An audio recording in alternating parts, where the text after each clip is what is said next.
Commissioner Paul Knighty. And I just want to say, welcome back.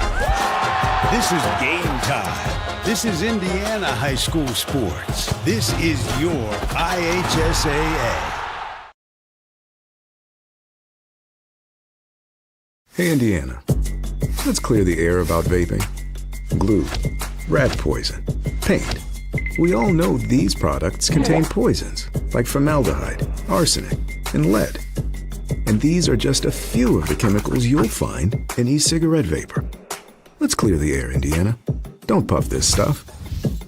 Visit don'tpuffthisstuff.com to join the fight and spread the word.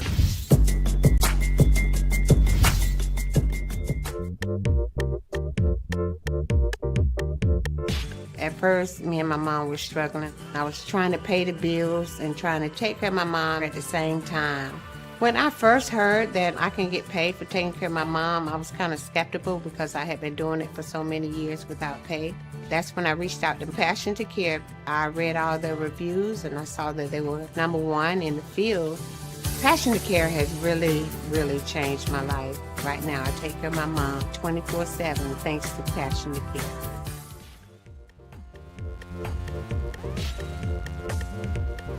We encourage you to follow us on Twitter at IndianaSRN. Find upcoming games, video highlights, and much more. Follow us now at IndianaSRN.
Good morning, everyone, and welcome to Andy Moore Field on the campus of IU as we bring you, in fact, the final 2 games of the 2024 high school softball season. It is the All-Star Classic, the North and the South, the best of the best.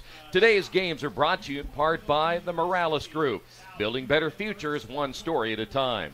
Aspen Creek Grill, why go anywhere else for delicious food? Burtner Electric, providing quality electrical services in central Indiana. Boilermaker Local 374, we're second to none in quality and performance. Passion to Care, beyond home care, where passion meets purpose.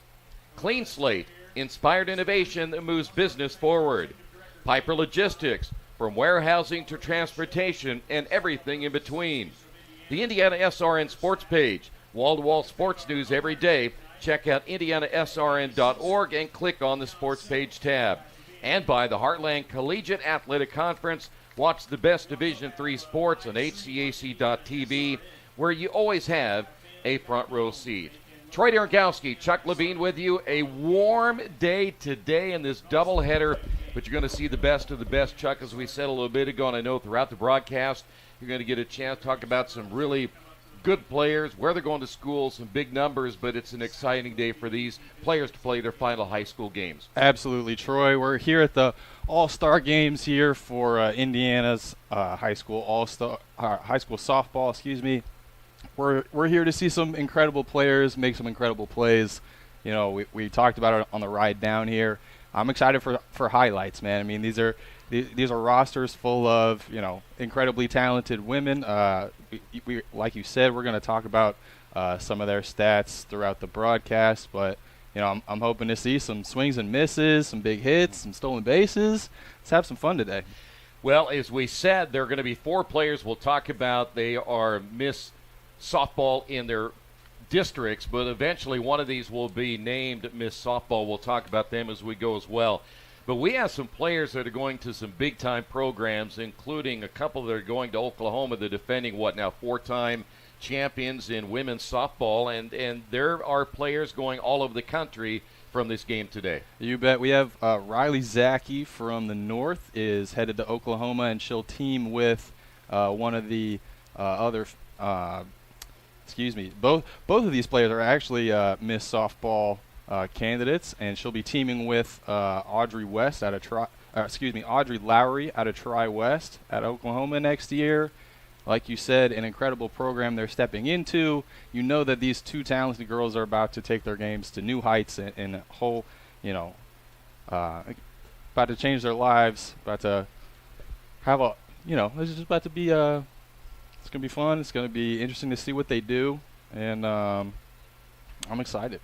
By the way, it'll be Aubrey Zachary out of Penn who will be pitching here for the North. The North will be the home team in the first game. The South then will be the home team in the second game. For you IU fans that certainly follow Indiana softball, and they're a very good program, Hannah Haberstroh will be one of the players that will be attending IU next year, along with Peyton Drummond out of Floyd Central. So there is an IU element to this game here today, and I know that it's not so much about the winning, Chuck, as it is coming out, playing, getting a chance to have that camaraderie with the other players, and you'll end up with some long-term friendships out of this as well. We want to see good performances, yes, but it's really just about bringing all these special players together. Yeah, you're right, Troy. They grinded through their seasons to get here.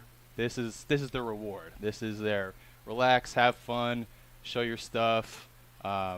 Instead of thinking about all of the opponents that you've had to take down throughout the year, you get to relax with some of them, compare your game, see how you stack up with everyone else.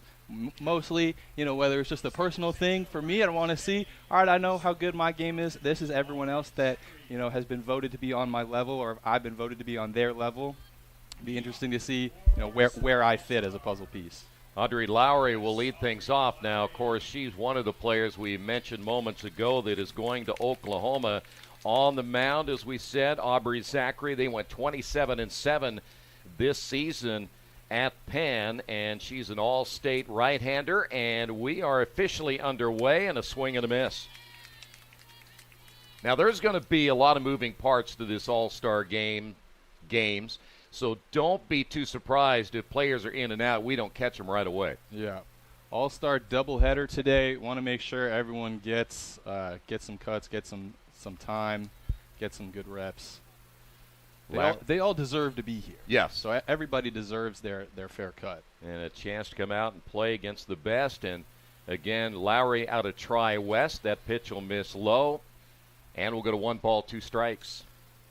Speaking of fair cuts, we have swings on the first 2 pitches. I know something we've talked about in baseball games, and obviously there's less, as we said, less competitive here in the All-Star game.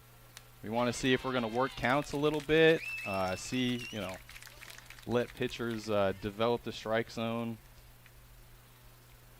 Good start there for Zachary with the strikeout. That'll bring up now Hannah Sutton. We also have learned, again, both games will be 6 innings. There'll be about a 30-minute break between the 2 games, and as hot as it will be today, they'll certainly need to take advantage of that opportunity to get some liquids in today, as that first pitch is in there for a strike. Yeah, hot day, like you said, Troy, here in Bloomington. Both teams in black pants. Yeah, we're lucky we're inside. Hot as it is, fans are blowing, but black pants is a tough call for today. Hannah Sutton out of Avon. Chance to hit from the right side. And that pitch is a little bit high and outside. Sutton this year, the Orioles went 19-10. She hit .467, 11 home runs. Their OPS was 1.552. Those are some big numbers. Check swing foul. You're going to hear these numbers, and when we talk about them throughout the day, Chuck, they're going to sound like, and I've always said this, when you see some of these incredible numbers, I feel like I'm playing a video game where you 100%. can really stack your roster. 100%. I got Mike Trout and Bryce Harper and Andrew McCutcheon all in my outfield. Popped up to the right side, should be an easy play, and is, and there are 2 away. I like that we're coming out swinging. Everybody is aggressive at the plate so far. Hasn't resulted in a hit yet, obviously, but hits will come. Like you said, I mean, incredible stats. Abby Fowler will now step up. Fowler out of Noblesville will play her college ball at East Carolina and swings and fouls this one away. Yeah, if you thought Sutton's 467 batting average, just wait. Gabby Fowler hit 506 this year. More often than not, she came up to the plate, just barely, more often than not, came up to the plate and got a hit. Well, I would venture to say, you and I talked about this on the way here to Bloomington today, and a good cut is good pitching is generally going to equalize or really stop good hitting. And with the pitchers we may see today, if we score a lot of runs, I'll be really surprised. You make a good point there, Troy. No balls, 2 strikes. 2 away here in the first inning. The pitch a little bit outside. Well, they did practice yesterday. They had the banquet last night, and I would venture to say, too, with the earlier start time, a lot of the players didn't get great sleep either. That pitch is inside. And with the excitement of the weekend, you know, how can you expect them to? Yeah. I never got to participate in anything like this during my extensive playing career, but no, I mean, this weekend is all a celebration, and these teams get to go out there and have fun playing softball. Break-even pitch on the way, hit foul, and hanging in there is Gabby Fowler. Yeah, she's been just late on the last couple pitches there. She's starting to get the timing, see if she can really get the see if she can really figure it out here. Popped up. Shallow center. Should be an easy play, and that'll be out number 3. We'll head to the bottom of the first. No score. To you.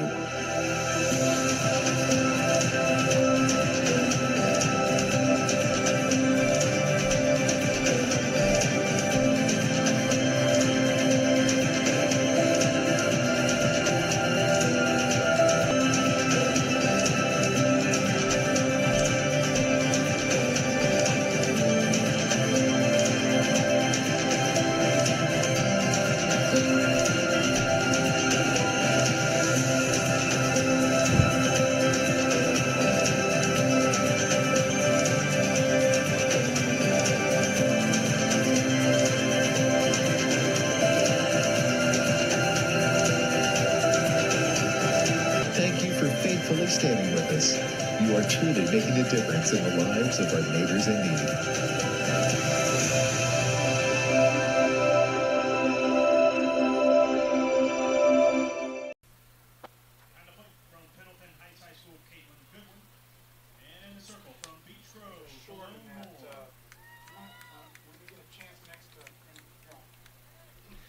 Back here in Bloomington on the campus of Indiana University, and we'll head to the bottom of the first inning.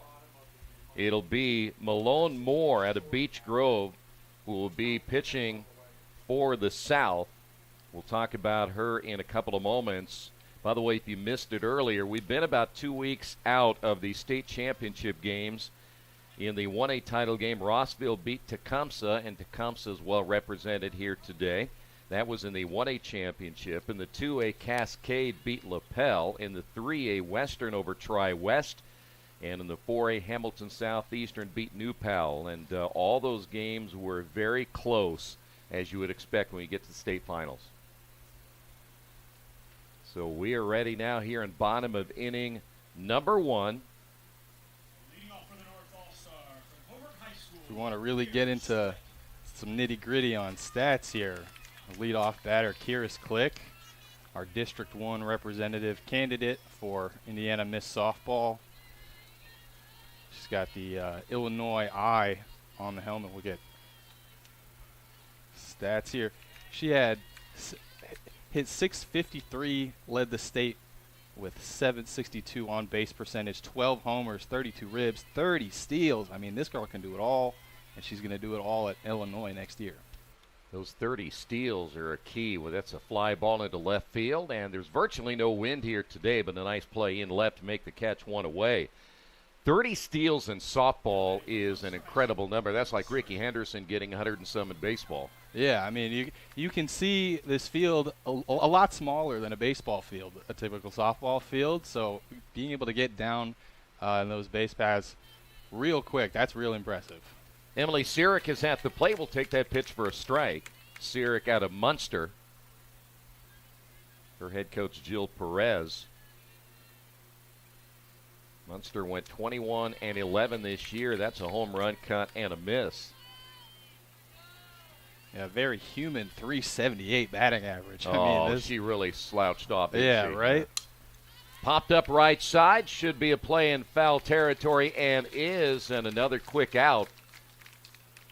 And now that will bring up Jolie Adams. From Lake Central High School, Jolie Adams. So 2 quick outs here in the bottom of the first inning. It will take a little bit of time for these hitters to adjust because, let's face it, you probably haven't seen these pitchers before unless you played sometime in the summer or club ball or whatever. Other than that, you're very unfamiliar with them. Right, for the most part, except for maybe some tournament play. I don't know exactly how softball works the same as basketball and football, other sports that we cover on IndianaSRN with the tournaments that teams get to play, out of district, out of conference a little bit more. But like you said, this is North versus South. Everybody in the North is used to playing everybody in the North. So now they're seeing, pitchers from the South, like you said, players they really haven't seen at all. That one's poked down the line and foul. Gives a chance for the hitters to maybe appreciate not having to go up against some of the talent that they had to face all year. Hey, we're on their team now. That's right. She's on my team. Jolie Adams popping this one into the stands. Good crowd on hand despite the very warm temperatures here today. Adams, by the way, an all-state player. 28 runs driven in. The pitch on the way, and it looks like it's inside for a ball. Here's the other thing about the players batting, Chuck, in order, is they may be completely out of their element depending if they're batting first or batting eighth. They maybe have not been in that order before, and so it's a little bit different there. That's going to be popped up, and nice hustle. A foul ball, but a great attempt. She got just about all the way there. Ball just couldn't quite track it down right at the end. But you're totally right, Troy. By the way, Brooklyn Willis, the player out of Eastern Hancock, will be going to UIndy. Made a nice play. That's going to be poked but foul down the left side. I like the slap hitting you have going right here. You can probably tell then that Jolie Adams was not a number 3 hitter. She's probably at the top of the order type player because of the way she's hitting right now. Yeah, you're right. We heard from coaches before the game. There's no strategic order for their batting. Batting order. It's just numeric. Good hustle play down the line, but that'll be the final out of the half inning. We head to the second, no score. We really focus on modern application development, DevOps, so automating the whole process of delivering your solution, and cloud architecture. It's very important for mid to large companies to have cloud partners because you can't possibly have all the talent you need to address the complex ecosystem of the cloud. We advise them on all parts of their business. And then when things are defined and we see a clear goal, Clean Slate also then goes and does the work. We have a team that is very passionate about what they do. We love to solve complex problems, and there's a lot of companies out there that will avoid, getting involved in those things, and I think that's why clients like to work with us.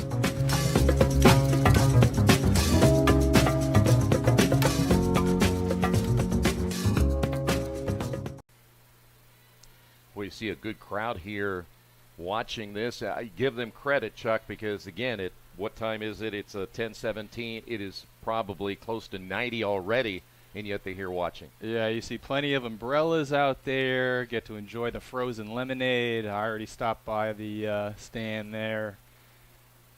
couple ways to cool off, but yeah, these fans are in it for the long haul today. Aubrey Zachary back in for another inning of work, and the pitch is fouled off as Malone Moore out of Beech Grove High School. She'll be playing at Coastal Carolina. Of course, we have seen her on the mound already for the South. Each player will get a chance to hit, and we'll see them in the field as well. This is popped up foul and out of play. It's 190 down the left field line, 220 in center, and 190 in right field. It will take a little bit of a poke to get it out of here, especially if you plan on going to center field. Yeah, we got a little bit of wind. Looks like it's starting to blow out towards right center. Swing and a miss and a strikeout. Second strikeout now by Zachary. Tell you what, the fans like that breeze. Yeah, big swing and a miss there. get a little bit of wind going. Yes. That'll bring up now Taylor Monroe out of Owen Valley. Another right-handed hitter. And the pitch is up high for a ball. I know there are a lot of players, Chuck, that did not get a chance to either be here today for whatever reason, perhaps a prior commitment or such, but you kind of get an idea just how good these players are going to be once they get into college and get stronger and bigger. And you think about some of the programs they're going to play for, we'll see them on TV in the near future. Oh, yeah. I'm excited, especially a program like Coastal Carolina. Their baseball program has been on the up and up. More and more opportunities to get eyes on programs like that. You talk about a batting average. Taylor Monroe at .603, 46 runs driven in, and 13 home runs this season. Pitches outside. So if you think about it, on average, you get 3, maybe 4 at-bats a game. She's getting hits 6 times out of every 10 at-bats. Yeah, those are some crazy numbers. That pitch is a called strike. So strategy or not, this is pretty much exactly who you want to have in the middle of your lineup. Unfortunately, no one on base for her to move around, but you can pretty much always count on her to get bat on ball. The 2-2 swung on and hit well, but foul, and that one lands in the picnic area down the left side. Well, that kind of gives you an idea right there. If she can pull a ball and get ahead of it, 190 is probably not a problem for her. No, definitely not, and she can elevate it. I'm sure if she was maybe, half a second later on that ball's over the fence. Break-even pitch on the way and another foul ball. We'll stay at 2-2.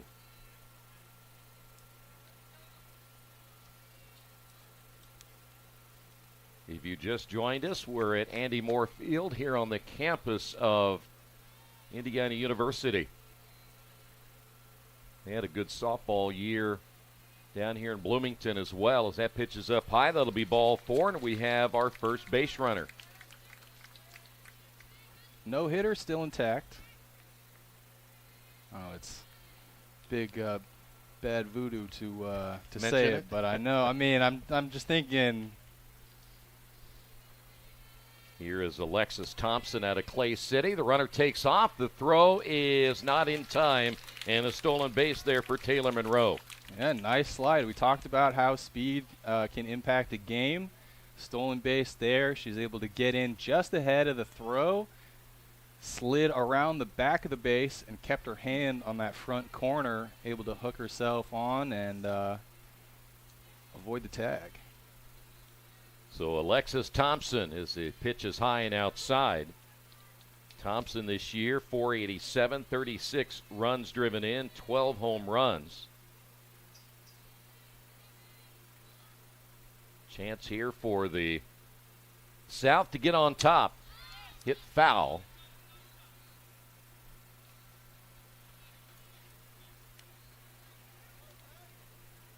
Early and underneath it, but that got a lot of the solid part of the bat on that one. So 2 balls and a strike. The other thing about the way we talked about the hitters not seeing the pitchers a whole lot this year, you also on the defensive side, that's a high fly ball into left field. It will stay in the ballpark, and again, that wind playing a little bit of havoc out there for the left fielder, but makes the catch, and there's 2 away. You have to remember, too, that the pitcher and catcher have not worked together as battery mates before, right, up until maybe last night. You have a little bit different lingo when it comes to how you want to shift your defense and where you want people to go, so you only had one practice to get this all together for today. Right. This isn't, just copy and paste regular season with a brand new team. That's not possible. That's not how coaches work. That's going to be lifted into center field. That's going to fall in for a base hit. Kinley Minor heading to third, and she's in there with a triple, and it's 1-0 South. All right. Just got it. Really got a good part of the bat on that one. We've been talking about, players just a little bit late, a little bit early, finally able to snap one down the middle, back up the middle, showing off the speed, standing up at third base. Kinley Minor, again out of South Vermilion. She had only 19 runs driven in during the regular season, but had a .490 batting average. Makes you wonder if maybe she's used to batting leadoff. Yeah. In the 8 spot today. That'll bring up now Allie Blum out of New Pal, going to Kentucky to play the next level. This one high in the air and gone. Allie Blum, the home run. She had 21 home runs this year. That led the state. And already fireworks early here by Blum and the South. What a swing. First pitch. I mean, she was ready for that one. Ambush tactics. Saw Kinley get on base with that triple. Said, hey, you know what? That looks fun. I'll join you over there, and I'll do you one better. Come on, join me at home plate. First pitch swinging as well. Great job by Blum. And I would imagine the folks down in Lexington, Kentucky, will love to see her come there. When you hit 21 home runs at the high school level, that is another big deal. Yeah, and there's another Indiana boy. Well, actually, he's a Kentucky boy, but we watched him play in Indiana, heading to Kentucky for baseball next year from the HCAC, Trent Youngblood. Yeah. So what a powerhouse duo that could be, softball and baseball. So a 3-0 watch out, lead. Kentucky, man. That's a program. By the way, Blum is an all-state player, led the state in runs scored. She led the state in home runs. She led the state in slugging percentage. They might want to pitch around her next time, as that's going to be fouled away. Yeah, she might have been expecting something out of the zone, saw something she liked, first pitch, did not miss it. Cheyenne Eads out of Shelbyville, the Bears this year 15-11. Eads well over 400 at 457. Count is even at 2 balls and 2 strikes. Eads has a little pop in her bat as well at 6 home runs on the year. And the pitch on the way is low and inside for a ball. It'll go 3-2. 3 runs across now makes me wonder what the plan is pitching-wise for these coaches. 6-inning games. We all know these girls can go the full distance, but will they? Or how far will they go? It's going to be popped up in foul territory. The catch will be made, but the home run by none other than Allie Blum gives the South a 3-0 lead. Emily Veschek will lead things off, goes opposite way, and Veschek out of Boone Grove with a base hit, the first hit here for the North, and now they're hoping to come back after a 3-run inning by the South, and that'll bring in now Chelsea Parker out of Harrison in West Lafayette. All right, well, we saw the South get it going in the last half inning. Started with a base hit. See if the North can follow suit. Swing and a miss by Parker, 19-5 this year. Parker had a solid year at .592 batting average. Her on-base percentage was .635. Fouls that one away and quickly down at 0-2. So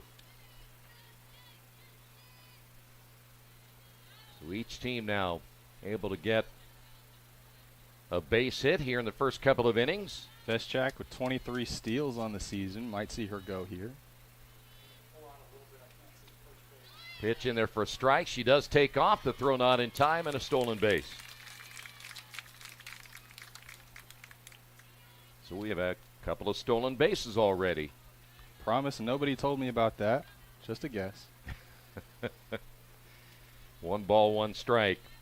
Now to Parker. Wish I learned ever how to slide like that too. I mean, you see the way she just popped up on the base like that? I mean, you know, it's a lot easier. We'll go back to that in my day thing. Yeah.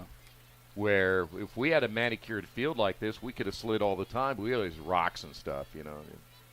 It always hurt to slide. Yeah. Pitch on the way, slapped down the line, and making the catch in foul territory for out number 1. Oh. And the ball gets away at second base. Rounding third, here comes the throw, and an error. Wow. Will cost him a run. Veschak with the mind games. She was just baiting a throwback, dancing off second base, got the throw, sailed over the head of the second baseman into right field. So that will be an error on the left fielder. Now 3-1. So does that count as a sac fly? No. I'm sure she would like it to, but we're afraid we're not going to be able to do that. Here is Kylie Madura out of Munster.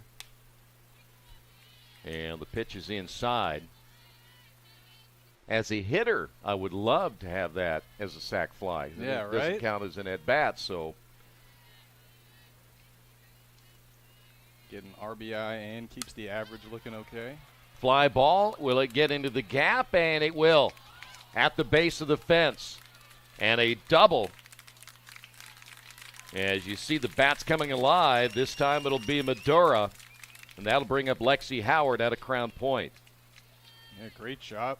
Great job by Madura to just drive that one to center field. Left fielder was coming on.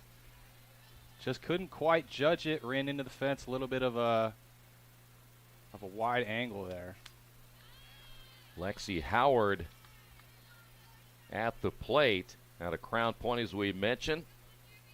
384 batting average. And the pitch on the way, popped up right side. Let's see if there will be room to make a play. And she did. Great play. The throw down to third, and they'll say no. I thought they got the double play right there. Home plate umpire has an out, made the out call. Umpire at third base says safe. Take another look at it. Well, the throw definitely beat her. Did the tag get put down? Did she tag her on the knee while her foot was already on the base? Abigail Bond now from Andrean High School steps up. Bond at 4'10" this year, and the pitch is high and outside. Take another look at it. Surprised to see a runner tag from second on just a foul ball behind first base. Here you see throw comes in, beats her by multiple steps, but it looks like the foot actually gets underneath the tag as it's applied to the knee. By the way, Abigail Bond flies out to right field, but a run across 3-1 North. We encourage you to follow us on Twitter at IndianaSRN. Find upcoming games, video highlights, and much more.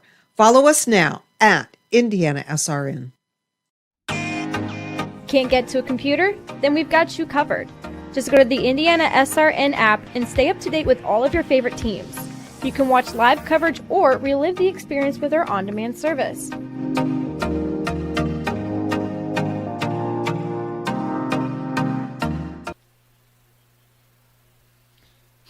All right, so a little bit of a mishap there. Scoreboard has North up 3-1.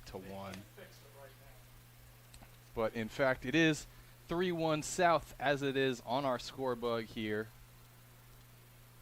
New pitcher, by the way, is Moira McAtee out of Eastside High School. Will now be pitching, and Chuck will give you some numbers on her in a couple of moments. So, again, I looked up at the scoreboard, and it said, as you said, 3-1.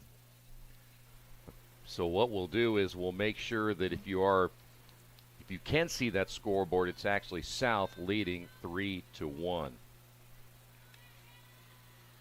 So McAtee will pitch, and a chance now for Hannah Haberstroh to step to the plate.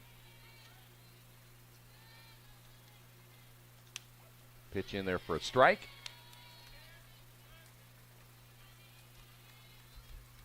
Haberstroh this year,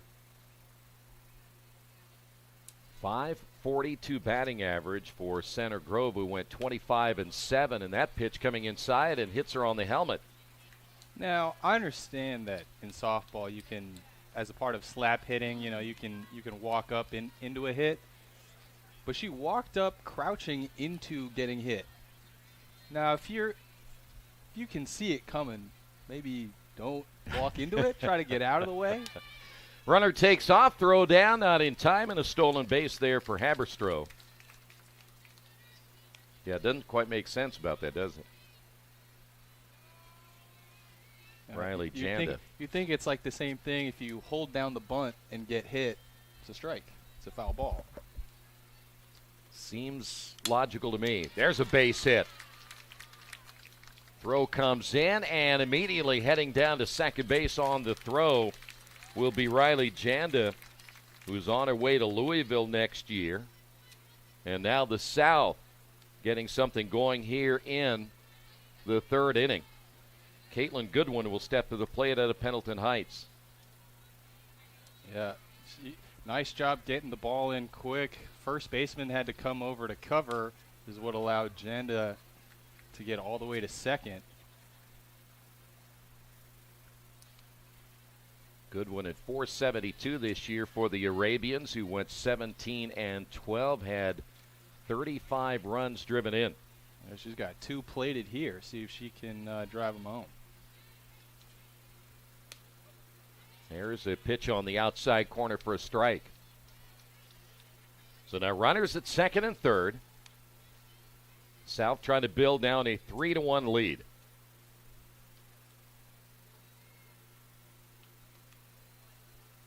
Pitch got away from the right-hander McAtee.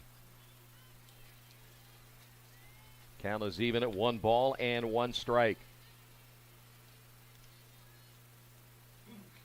Taking plenty of time getting back in the box here.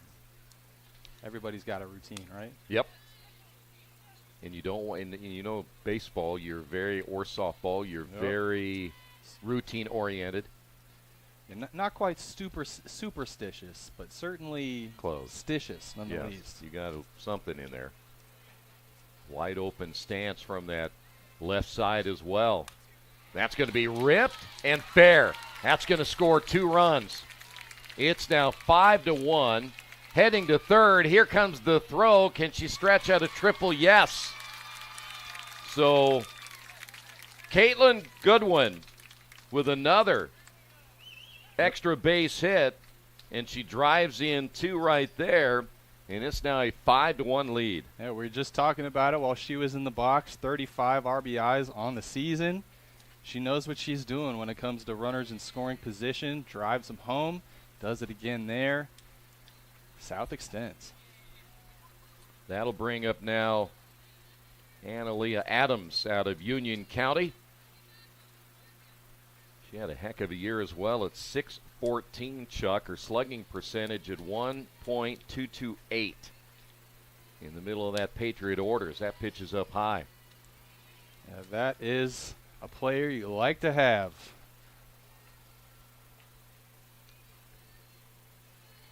She can really do a little bit of everything. Coming back your way. I know we're inside, but I brought my glove just in case. You did. Count is even at 1 ball and 1 strike.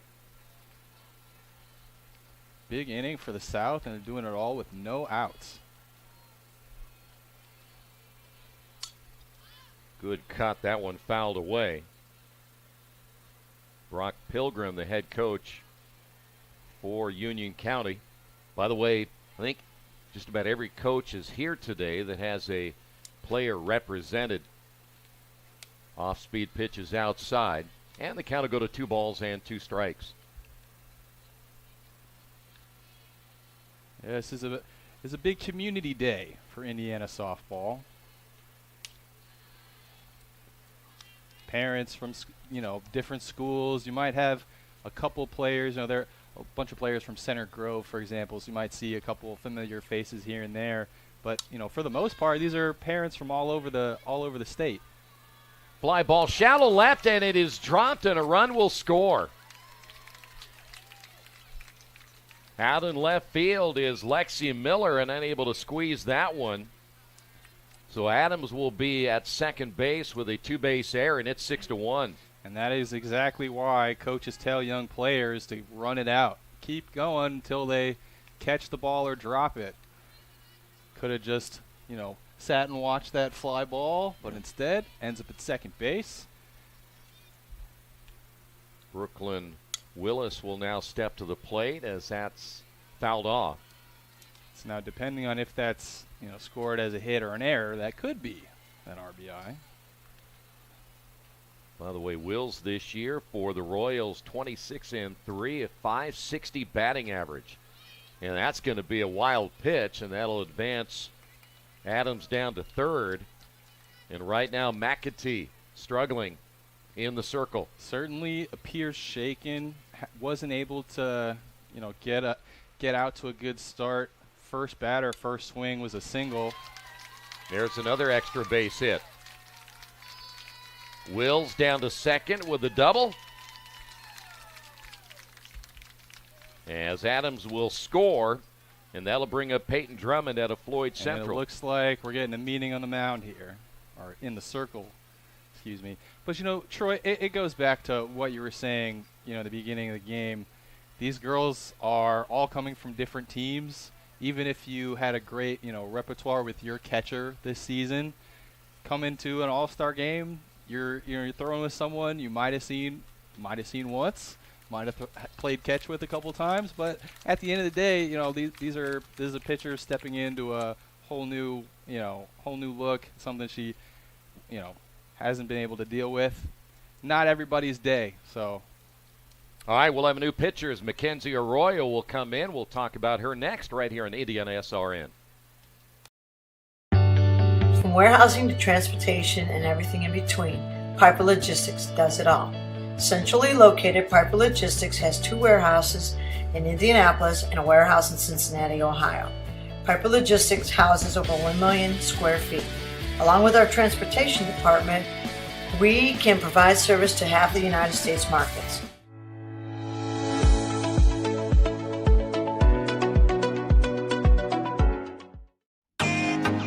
Can't get to a computer? Then we've got you covered. Just go to the IndianaSRN app and stay up to date with all of your favorite teams. You can watch live coverage or relive the experience with our on-demand service.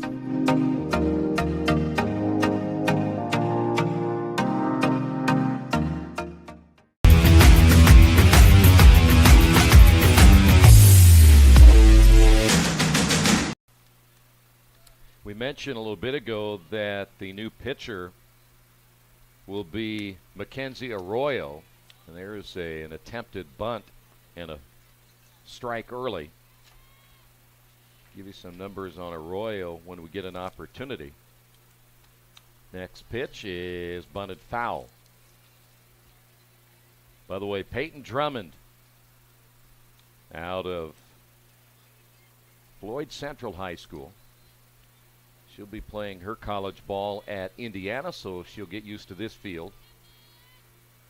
Pitch on the way, and it's up high once again. And Mackenzie Arroyo, 10-2 record this year. ERA just above 1.08. 211 Ks, just 37 walks. Opponent's batting average, 165. 2 balls and 2 strikes.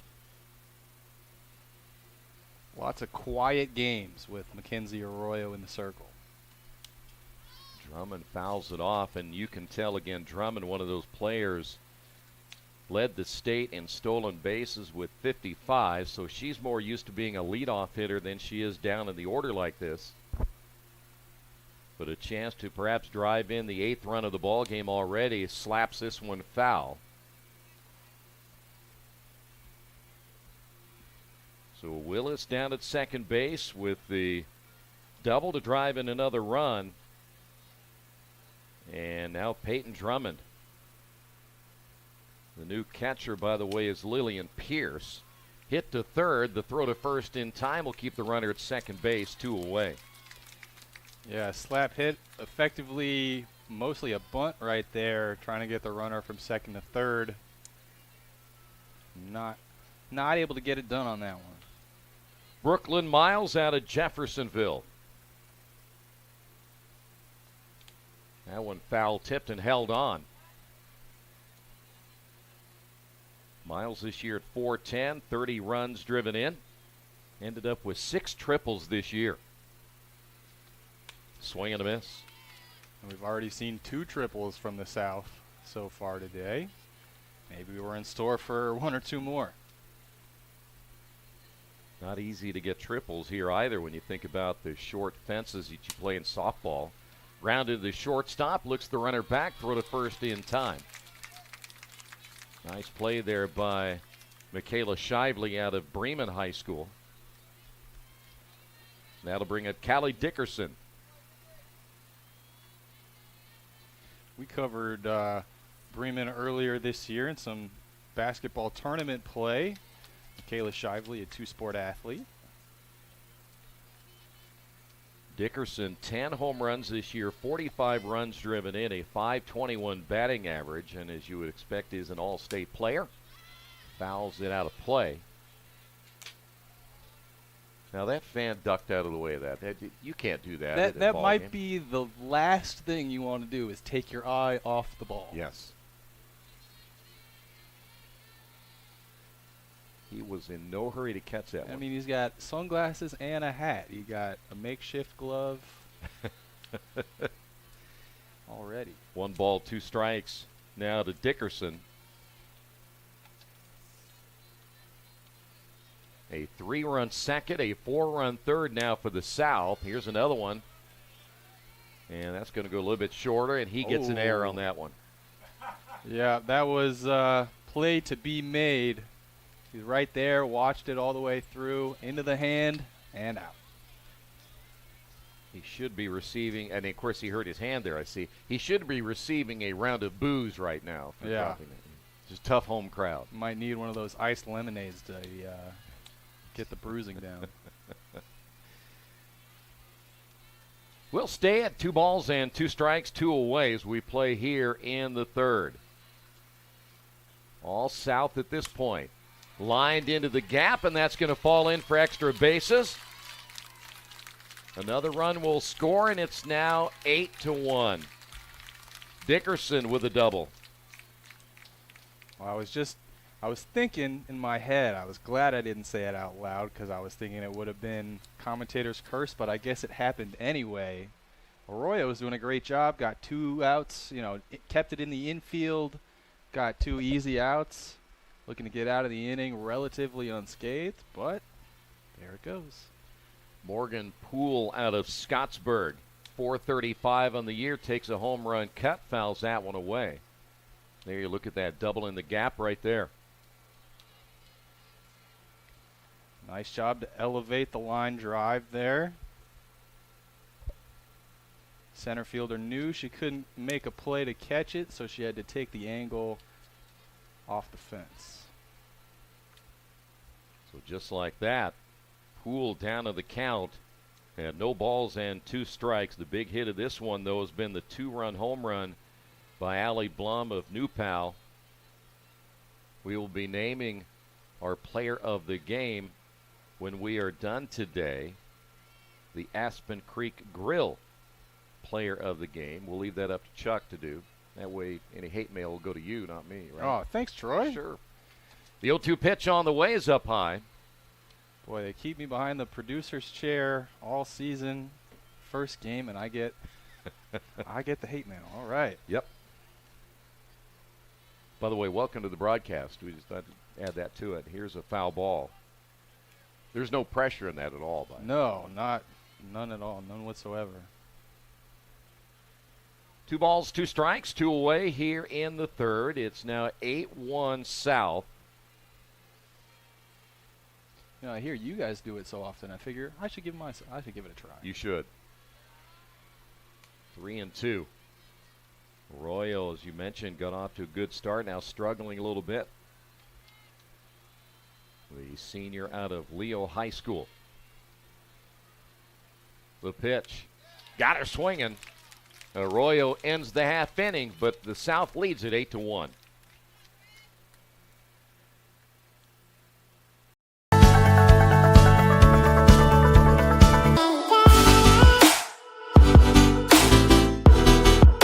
Aspen Creek Grill, we are a from-scratch concept with comfort fresh food. You can expect a world-class experience on a great budget. We've got incredible specials, great service. Today's dish that we're going to highlight is going to be our Aspen Blue Sirloin. It is, again, our premium Black Angus certified beef, and we top that with the blue cheese crust. Again, everything that we do here is made from scratch, and it's no different from our steaks. We hand cut all our steaks in-house. So our team back there, it's just an incredible team. Everything that they do, they take so much pride in. They put a little bit of themselves into everything that they do over here, especially since it is a made from scratch concept. We want everybody to come, visit us, enjoy some great food with some great service. Bring your friends, bring your family, come have some great food, have a great time with us with some of the best comfort scratch food.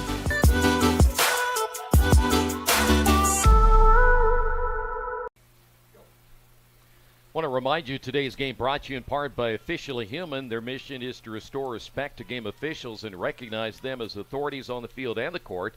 Thanks to our officials, because without them we don't play. Sportsmanship is everyone's job. And the first pitch is up high to Lexi Miller out of Delphi. By the way, the South staying with their starter. Yeah, no reason to look to the bullpen just yet. Got quite the cushion to work with now. 7-run lead. See if it looks more like an innings limit, or if they go with the flow of the game. Might leave her in a little bit longer. The 1-0 on the way, bunted foul.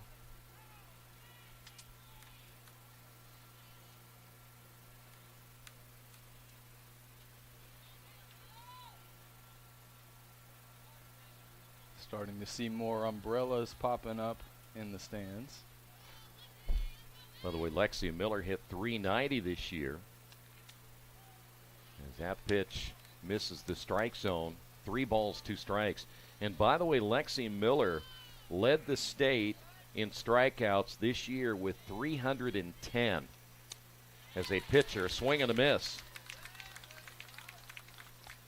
So there's one away, and that'll bring up now Addison Zippelman. Yeah, you think maybe at this point the South is starting to ease themselves into a rhythm here. Malone Moore out for her 3rd inning of work. Feels like first time in a while it hasn't started with a first pitch, first swing hit, kind of calm it down, get into a rhythm. Swing and a miss on the first attempt by Zimpelman out of Caston High School. .581 batting average, 8 home runs this year, and the pitch caught the outside corner for strike 2.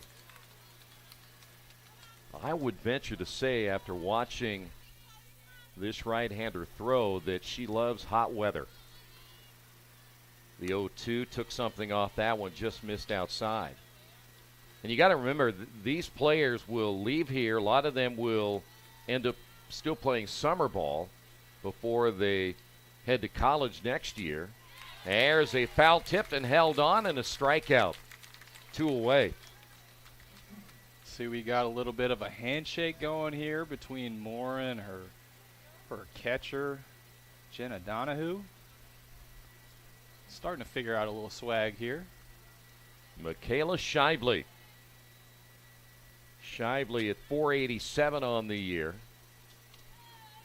Had 8 home runs, and by the way, 13 stolen bases for Bremen, who went 12-12 on the season. The pitch on the way is a little bit high.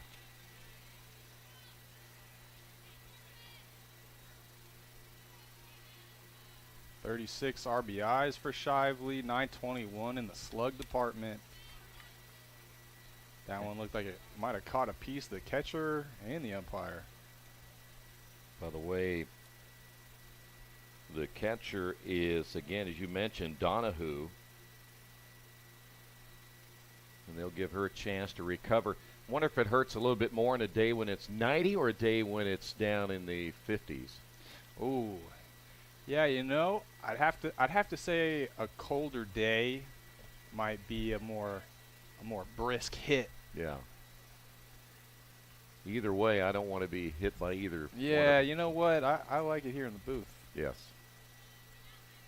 We were talking earlier about not only the players playing in conditions that are hot like this, but I would not want to be assigned the home plate umpire's job in a day like today, having all that gear on. All that gear. Any job that forces you to wear heavy gear and long pants regardless of the weather, no, needs to reevaluate, I think. That's a base hit. So a 2-out single. And Shively on base, and that'll bring up now Riley Zakay. Shively looks like she's got a little Dayton Flyer logo, a little sticker on her helmet. Nice job getting a little 2-out rally started. By the way, this play right here, on her way to Oklahoma, there's a swing and a miss. When Oklahoma comes calling, you're probably certainly well worth it, right? Yeah, it's like South Carolina, UConn women's basketball. I mean, if they ask, you usually say, okay, whatever I can do to make it a yes. Zakay this year, solid season, 10 home runs, .516 batting average. 7 triples in there, too. Pitches up high. Lots of players showing off their speed, whether it's triples or stolen bases. These girls can fly around the base paths. 1 ball and 1 strike. 2 away here in the bottom of the inning. And the pitch just outside. And we'll go now to 2-1. Zakay, one of 2 players that'll go to Oklahoma along with Audrey Lowry.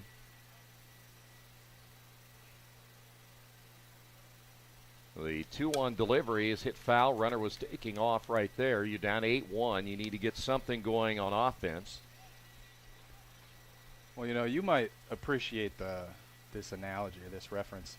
How much does Oklahoma have to feel like they're taking, Riley Zakay and Audrey Lowry? It's got to feel like a Jason Tatum, Jaylen Brown duo of two young players. Yep. About to do some incredible things in this program. Fly out to left field. That'll end the threat. 8-1 South.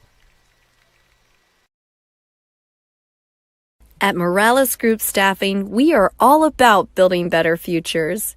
And during these times, we are working hard to put people to work. We are now hiring for hundreds of jobs with pay up to $17 an hour. Visit our website at moralesgroup.net or text JOBS, JOBS, to 317-472-7600 to apply now and get hired today. We encourage you to subscribe to our YouTube channel, IndianaSRN. Hit the bell to get notifications for upcoming games and more. Watch as many games as you want, as many times as you want.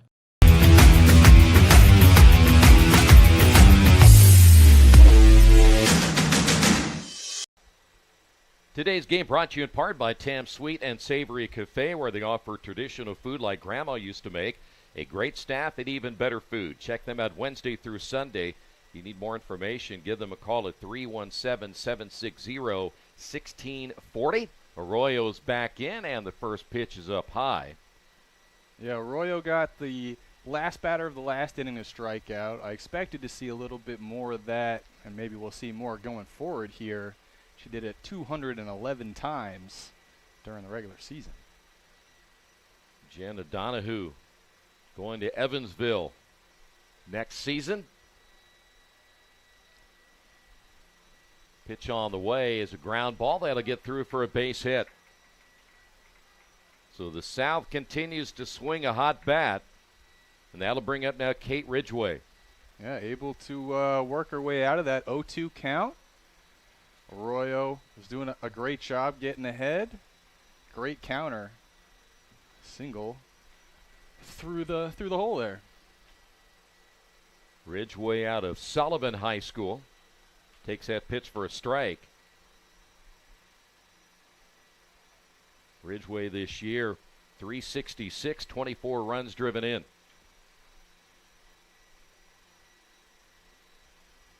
Time is called.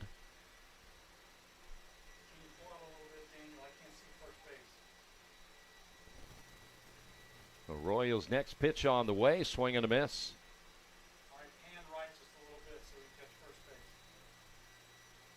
Should be no balls and 2 strikes now to the right-handed hitting Ridgway. And that one just off the plate. Batters are starting to do a little bit better job working counts here. The 1-2 on the way, foul tipped and held on. That'll be a strikeout. So Ridgway goes down.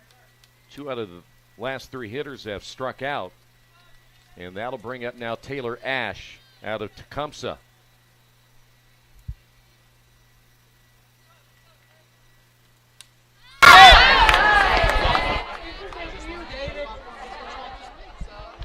That foul ball did a number there, didn't it? Yeah. Woke our crowd mic up. I think my ears may be recovering for the next 7 to 10 business days. Yeah, what? 1 ball and 1 strike. Whew. By the way, Tecumseh this year went 24-10. Wonder if that's like getting tased like that right there. Pitches inside. Yeah, you know, I've never been tased before, and hopefully it stays that way. But that's certainly sends a shockwave throughout my entire body. I will tell you that much. Here's the 2-1 pitch. Popped it up in the infield. Should be an easy play, and it is. For those of you at home are wondering, we had a little bit of low volume on our crowd mic. When that foul ball hit that netting, I mean, it just woke everything up, and now we hear everything just fine. Yeah, it certainly gave me a bit of a jolt there. Headphones almost went flying. That's a foul ball. Now, don't hit another one and end up hitting anything and then cause us to have to, hear it less again. Yeah, right? You think if it hits it again, you think it'll get louder or quieter? That's a good question. By the way, this is actually Audrey Lowry, who struck out her first time up, not Taylor Ash out of Tecumseh. Lowry. So back to the top of the lineup, haven't made a switch yet. Sorry, yes. Troy. Yes. Didn't mean to cut you off. No, you're fine. Lowry, again, one of the 2 players going to Oklahoma out of Tri-West High School. I think we're still in shock over what just happened, so give us a minute to recover. Took something off that one, slapped down the line, but foul. Is that part of the hazard pay that Jerry was talking about earlier? Hazardous duty pay? Is that what that is? That makes up for the 6-inning game, so we get an extra, $400 a piece? That sounds about right. I'll have to talk to my agent about that. Me too. Ground ball to the shortstop, and that's going to be an error. Well, not every play can be everyone's day. That one just squirting away from the shortstop. Emily Veschek is the shortstop, playing in close, and of course you're expecting maybe a player like Lowry to slap that one. We'll have a pinch runner, and this, by the way, is going to be Taylor Ash. Ash will pinch run for Lowry, and here is Hannah Sutton out of Avon High School. This one down the line. Will it stay fair? It does. That's going to be a 3-run shot by Hannah Sutton. Wow, that one was about as close as you get down the line. Thought it might hit the foul pole. but instead flies over the fence. Second home run hit by the East, or I should say the South. It went east. And a 3-run shot by Sutton, who's on her way to Murray State. That'll bring up Gabby Fowler. From the south to the east, take another look. Ball just kept getting up. At first, off the bat, I wasn't sure it was going to get all the way out. But boy, it just kept sailing. So Arroyo getting touched up for the home run here in this half inning, and that'll bring up now Gabby Fowler 0 for 1. That was a sweet home run, though. Boy, howdy. Check swing and a foul ball.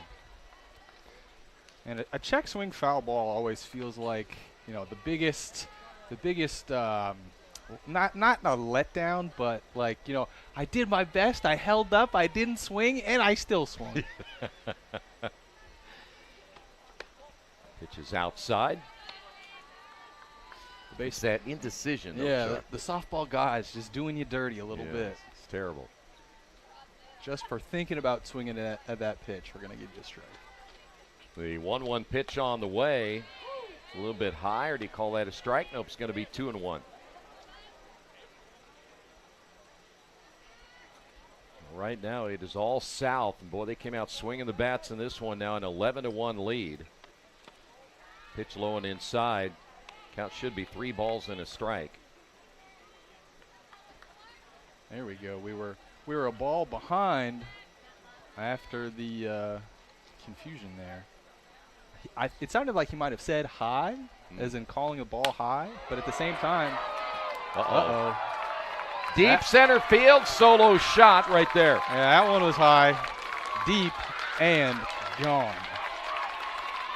South doing it again.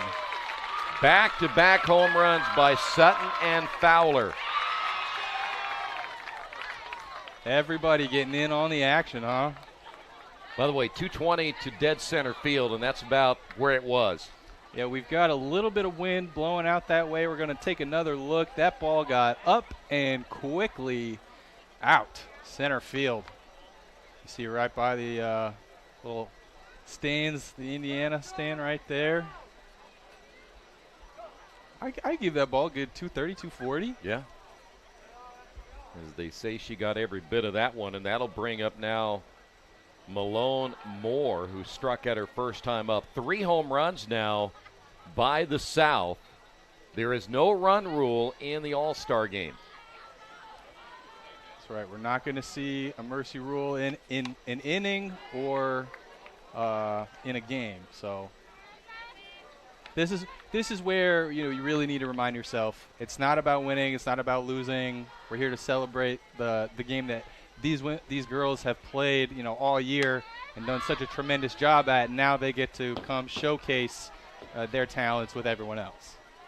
That one landed rooftop here at the stadium, and by the way, our camera guy right there. Yeah, I might have to run him up my glove between innings or between games here. The pitch on the way is up high. 1 ball and 2 strikes.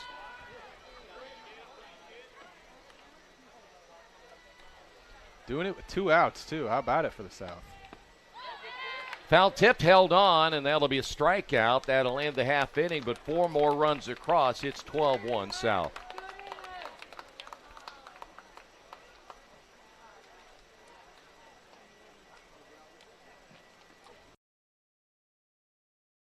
At Morales Group Staffing, we are all about building better futures. And during these times, we are working hard to put people to work. We are now hiring for hundreds of jobs with pay up to $17 an hour.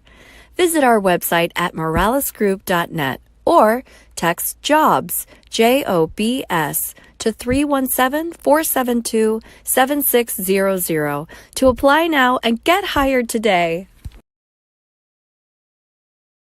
We encourage you to subscribe to our YouTube channel, IndianaSRN. Hit the bell to get notifications for upcoming games and more.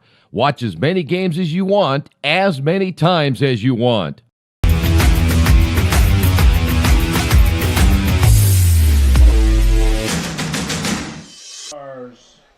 Today's game, I should say, is brought to you in part by Wheeler Mission. For 125 years, Wheeler Mission has been a pillar in the Indianapolis community, providing help, hope, and healing to people in need. For more information, call 317-686-6239. And also by Boilermaker Local 374, where they represent highly skilled, highly motivated workers in field construction as well as metal fabrication in the state of Indiana. If you'd like more information, contact Boilermaker Local 374 at 219-845-1000. And Chuck, we have a new pitcher now for the South. Yeah, Kate Ridgway into the circle for the South.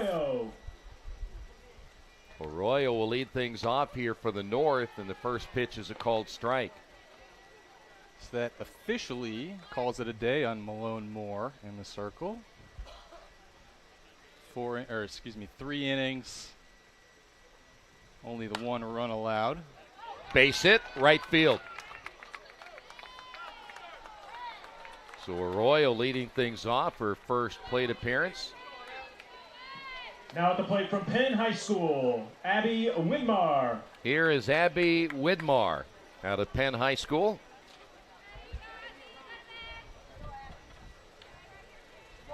Mackenzie Arroyo doing it in the circle. Now she's doing it. Oh, well, she did it in the box. We'll see. Maybe a pinch runner. Yeah, I think that's going to be the case. She's headed back into the dugout. And we have a pinch runner. Going to be Macy Prees out of South Running Adams. for the North, number 21, Macy Prees. Swing and a miss.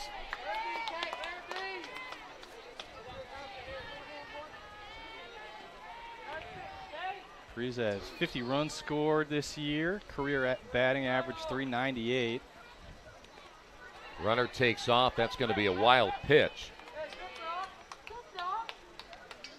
In her career, she's crossed the plate 146 times, which is interesting. She's also had 146 career hits. So every time she gets on base, she scores. Like the production, huh? Yeah, how about it? Well, they're going to need some here. I wonder if it'll work the same way, considering she didn't get the hit. Fast pitch outside, fastball just off the corner. We'll go to 2 balls and a strike. Now, we don't have a full stat breakdown here, and I wonder how much of that 146 runs to hits is hit, run, or a walk here and there, hit by pitch. Hit foul. You know, that could be something you could research in the half innings. Go back over all those box scores and yeah, I'll just dig through Max Preps in 60 seconds and find everything I need. Just like everyone else does on Max Preps. The 2-2 pitch, swing and a miss. So Widmar strikes out her first at bat. Corrine Martz out of Huntington North is now due up. Now at the plate from you Leo look High back School, at this Lillian one, Pierce.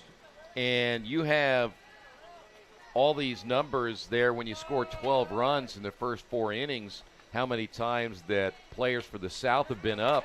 This is now her first at bat here today. Yeah, we got Lillian Pierce in the box who came in to catch Arroyo. Getting her first time up. But yeah, I mean, we just started in the last inning, started our second run through of the South's lineup, and as you said, we're still cooking through the first run here in the North. Yeah, it's as you mentioned, Pierce, not Martz. Martz out of Huntington North, Pierce out of Leo High School. 1 ball and 1 strike. Here's the pitch, swing and a miss.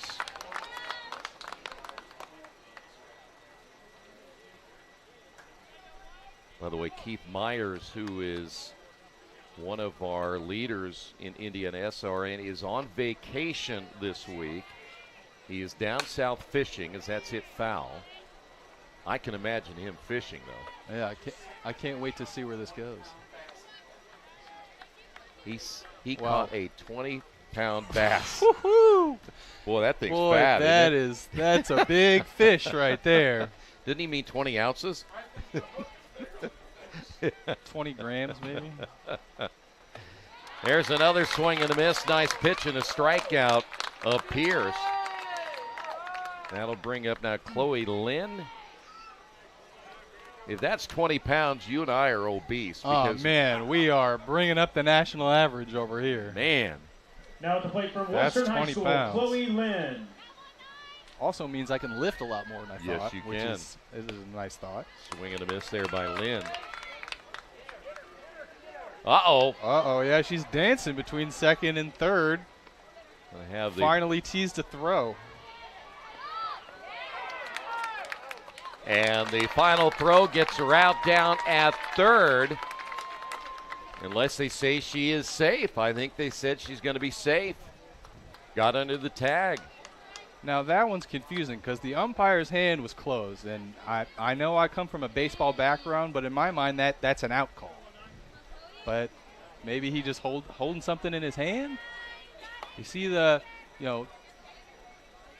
classic case of pickle right there. Oh wow, she does get the hand in. Seems like I guess umpire just had something in his hand to.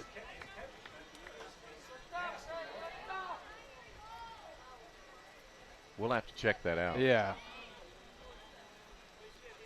In any case, it's the second time that we've seen a runner in a pickle like that, and at the ends with the first one ended getting thrown into right field. That one, runner's able to get under tags here. Break-even pitch is hit foul. Well, they always say when you get a runner in the rundown is try to force them back to the base they came from, right, and never do this with the faking of the ball. Just hold it up and then throw it. Yeah, the second you start faking it, the closer you get to letting it fly somewhere you have no idea. Pitch is up high. Plus, then you have your fielder, wondering when you're going to throw it. Right. Only you know that you're faking the throw. Yes. 3 balls and 2 strikes now to Chloe Lynn. That one's nubbed into left field. Base hit. Run will score. And Lynn with a single. All right. North starting to get it done. A little bit of small ball here in the bottom of the 4th. Now I like this bat. Look at this pixelated bat here. Yeah. This will be J.C. Kitchen out of Eastside, 1 of 2 players out of Eastside.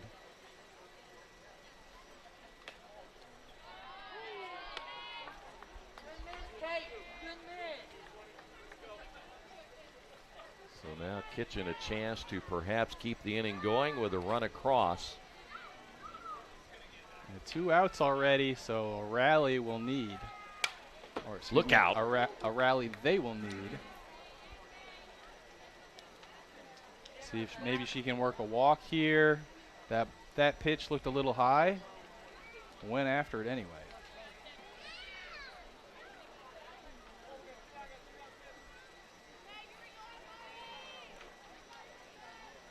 Here's the 1-1.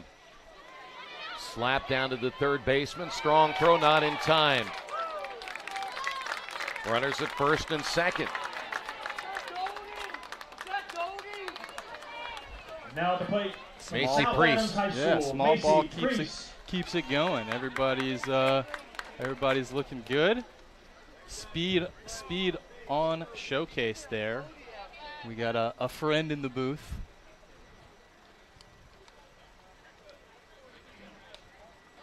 Pitch will get away from the catcher. Runners will advance. That should be a pass ball. Heads up base running. Both runners able to advance. So they're doing it all with 2 outs. They got to keep it going. But they are getting it moving here, the North. High and outside. Again, runners at second and third. By the way, for Macy, this is her first at-bat of the day.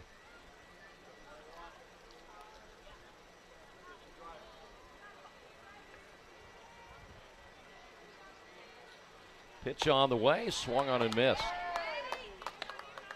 2 balls and a strike.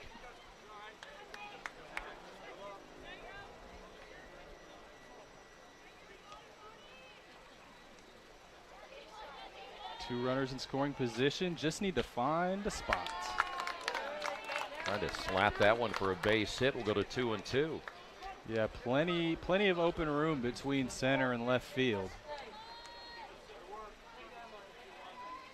Center field lined up pretty much directly over second base. Full count.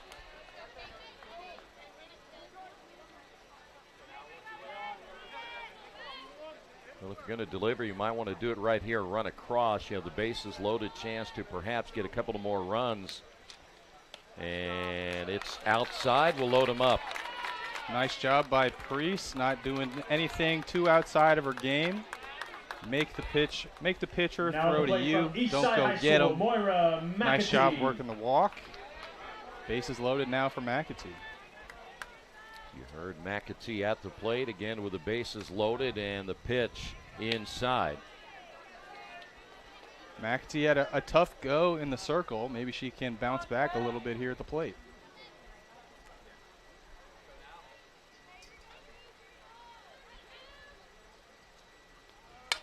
Popped up foul. Count is even at 1 ball and 1 strike.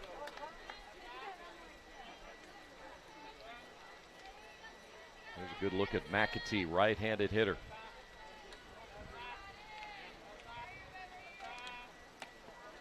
Now you saw that pitch come off the hand, and you could kind of tell that it was going to be outside just the way the delivery came, and I know she wasn't quite comfortable with that either. Yeah, I think as a batter you can see that. You can see that ball out of the hand. I mean, if we can see it up here, an untrained eye, yeah. I think she can probably identify that. Gives you a little bit of a second to think, all right, is this off because it's out, off because it's, over the plate too much? Break even, hit foul. The other thing you'll notice about Ridgway, she's wiping off her hand. There's got to be a lot of sweat on a humid, hot day like this, and I know that you only dry your hand off so much, and that could affect her in her grip too. Right. I mean, how many times are you gonna find a dry spot on your pants to wipe your hand off? Boy, just outside and nowhere to put this hitter. Yeah, we're seeing some great at-bats here from the North, working a lot of counts here, especially with 2 outs, not taking anything off. Payoff pitch on the way, popped up, and that's going to end the half inning. A run across, 12-2 South.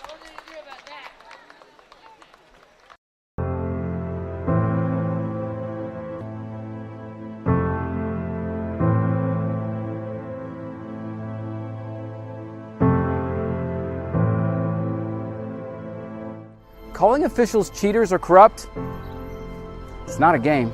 Insulting referees, it's not a game. Threatening officials, it's not a game. Berating young umpires, learning the ropes, it's not a game. Violent language in the stands, it's not a game. Verbal abuse from the sideline, it's not a game. Screaming at a referee in the parking lot, it's not a game.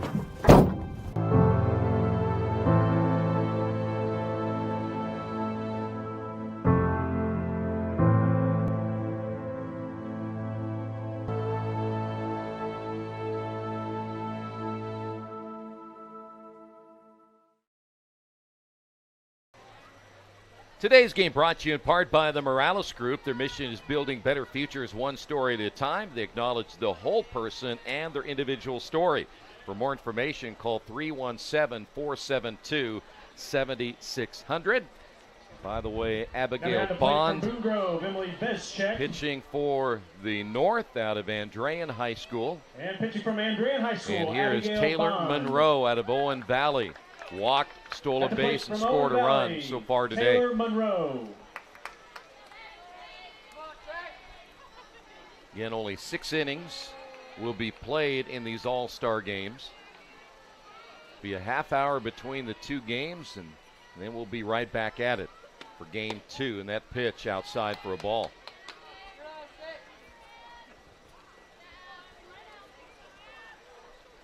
Monroe with 13 bombs on the season. Obviously, South have a bit of a lead here, so maybe not swinging for the fences every time, but at the same time, you know, all-star game, why not? Why not? If there's ever a moment. Let's see the players in the South dugout having a good time.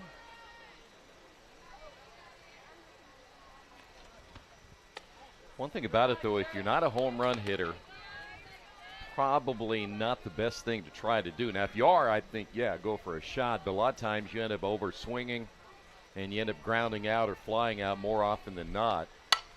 Here's a high fly ball into right field. This one back to the warning track will go off the fence, heading to third with a triple. Good start for the half inning. They just picked up right where they left off. Yeah, she certainly was not over swinging on that one. Made great contact, sent it all the way to the wall. Looked like it just got past the glove of the right fielder. That is, I believe, their third triple now. As that pitch in there for a strike. Take another look at it right here. Yeah, you can see right fielder going back on it, tracking it, just lost it right at the last moment. Ball caroms off the fence. Thompson swings at this one into center field. The runner at third will tag. Should be deep enough to score the run, and it is. Yeah, great connection off the bat there. Sounded like it was going to go a lot further than it did. But it does the job driving in the run. So Thompson gets the sacrifice fly, and that'll bring up now Kenley Minor. Minor tripled, drove in a run, scored. Now 13-2. So much for not thinking there's going to be a whole lot of runs scored on my account, by the way. No kidding. You're talking about 3 home runs, 3 triples. I see, 2 doubles. It's very rare you're going to have that many extra bases. We've had a lot of extra base hits today. That's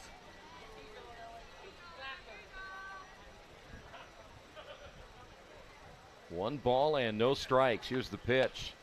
Tried to slap that one for a base hit.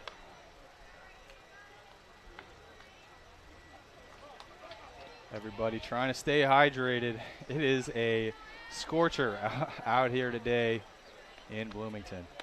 Well, a few of the fans on our left, it was full, and I think a few of them have decided to get out of the heat a little bit right here. Yeah, people starting to try to move towards the shade. More umbrellas popping up here and there. Fouled away. And not only the sitting in the sun, but sitting in the sun on some plastic chairs.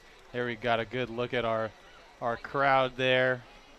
Like we said, I mean, these fans are in it for the long haul. It's a hot day. It's a long day. These are some very devoted parents. 2 balls, 2 strikes. The pitch on the way. Swing and a miss. The throw to first. So a strikeout, throw out. And 2 away. First strikeout there for Abigail Now Bond. the plate from New Palestine High School. She had 135 this season. ERA below 2, 1.73. 13-4 record in the circle. Blum hit that home run earlier. Really sparked the beginning of a big day offensively for the South. Yeah, I think I have her right now in the lead, let's say, for our Aspen Creek Player of the Game. I mean, the catching position I feel is so underrated. You're calling the whole game, especially a hot day like today. Black pants, heavy gear, extra mask.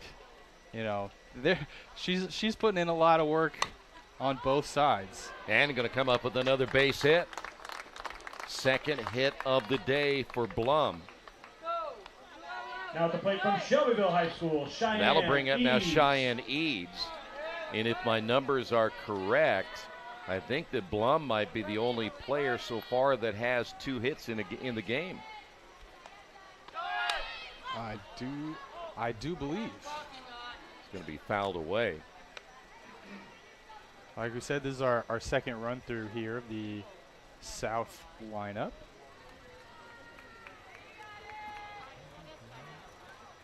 I believe, did Audrey Lowry get a hit in her first at bat?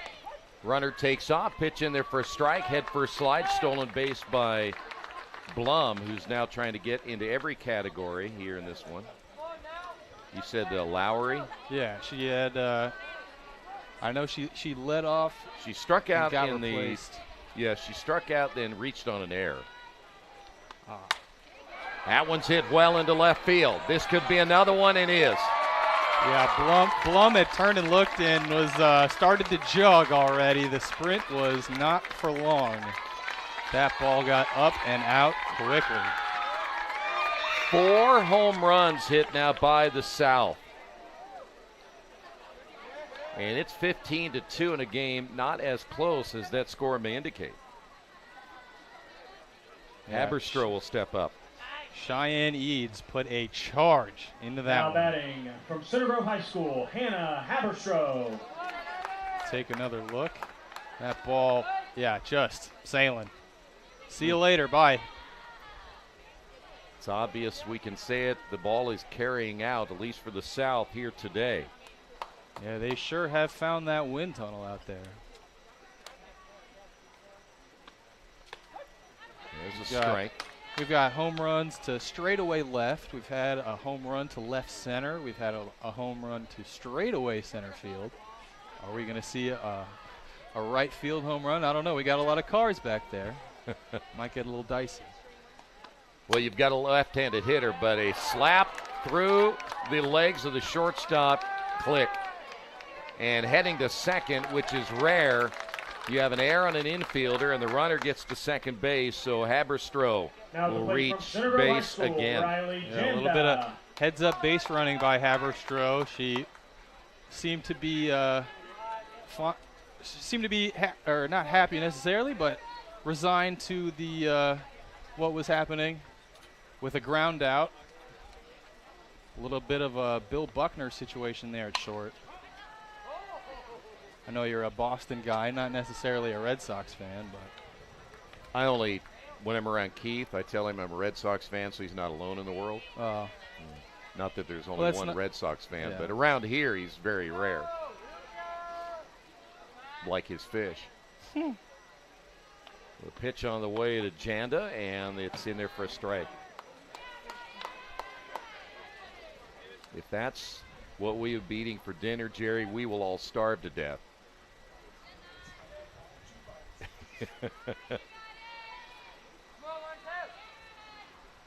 Runner at second base, 2 away. Pitch outside, quick throw back. Well, it's a good thing that that throw went back to the circle. Pitcher turned around, looked like she almost wanted to send it to second base. There would have been no one there for it to throw it to. Fly ball into right field. It'll stay in the ballpark, and the catch made. But another home run. We will head to the bottom half of the inning. It's now 15-2.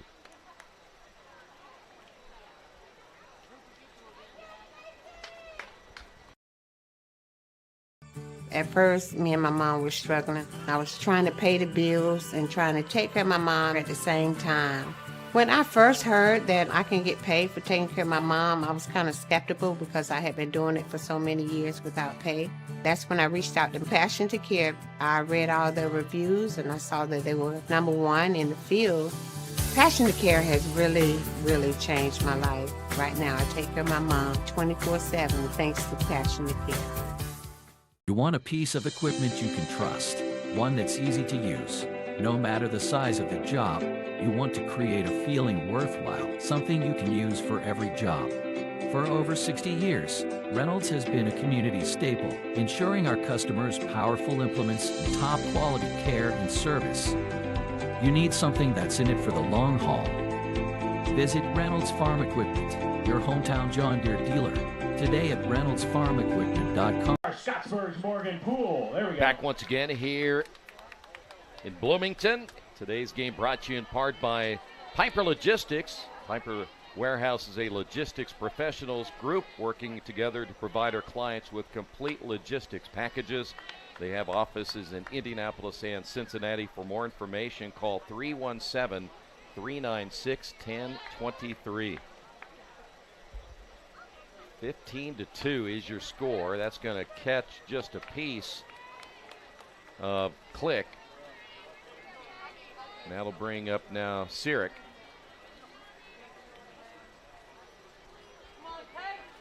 New catcher in the game for the South is Chloe Lynn, which I believe moves Allie Blum to first base.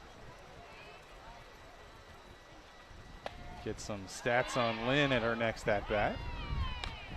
That'll be a Here's pass Click ball. From Hobart High School with the steal, and at the plate from Munster High School, Emily Sirik. Here in the bottom half of inning number 5. Been a home run day for the South. Hit foul. And North not quite been able to capitalize. They had the bases loaded to end the inning with just a pop-up to the catcher right behind home plate. Did a great job working counts, working walks. Did it all with 2 outs, but unfortunately with 2 outs, the end of the run comes a lot quicker. You're in a real field temperature now in the low 90s. That pitch is a called strike. I'm sure that breeze does help a little bit. I know a lot of times they'll tell you, well, it's just a warm breeze blowing, but better than being stagnant. Warm breeze blowing hot air, huh? Yeah. Break even on the way, and it's going to be fouled off. Nice job getting the batter to extend there, getting a chase out of the zone. By the way, Sirik 0 for 1 today.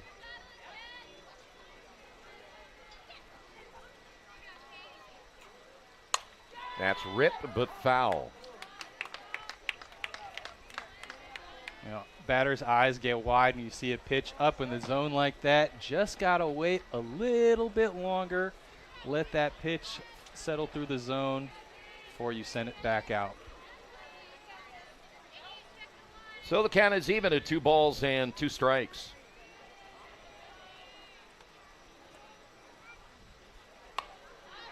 That's going to be popped up in the infield. It's going to be a tough play for anybody, and everyone is safe. Throw to third, not in time. That's one of those that just died in between the pitcher and the catcher. Yeah, that's one you really got to be communicating. With a low pop-up like that, we'll see it again. Jolie Adams. When we see the throw back to third there. So low pop-up between the catcher and the pitcher. Nobody calling for it. Ball lands on the ground. The indecision allows the runner to end up at first. And like we saw at the end of the play here, you see low pop-up just out of your view there. Both players charging. Doesn't end up in either glove. Definitely pitcher's play there. Ends up in the bare hand of Chloe Lynn. Adams at the plate will foul this one away. Got a lady in the back of the head on the second bounce. Yeah, we gotta have some people stationed there. Watch out. Make sure that old lady's okay. Nobody behind it or protected her though. Swing and a miss. They're like, you're on your own, lady. Yeah. Better have somebody behind her. We have I guess somebody next to her. Hard to block from behind there, but here's the 1-2 pitch way outside. We'll go to 2-2. If you're ever going to a baseball or a softball game, you gotta bring your glove because you never know when you might have to defend yourself or others. That's right.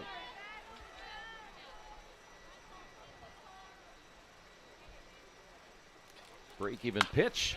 Slap back to the pitcher. Play at the plate. We'll have another rundown at third base. Tag laid on.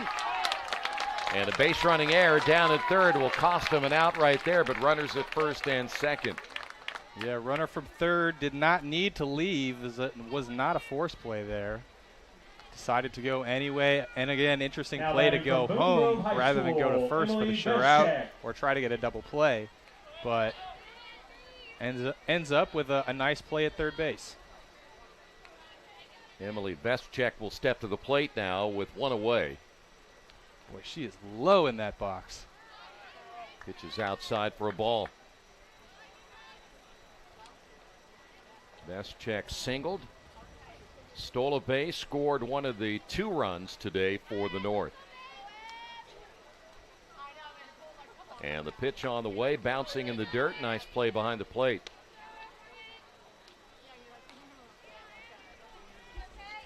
Thinking about it from a softball versus baseball perspective here.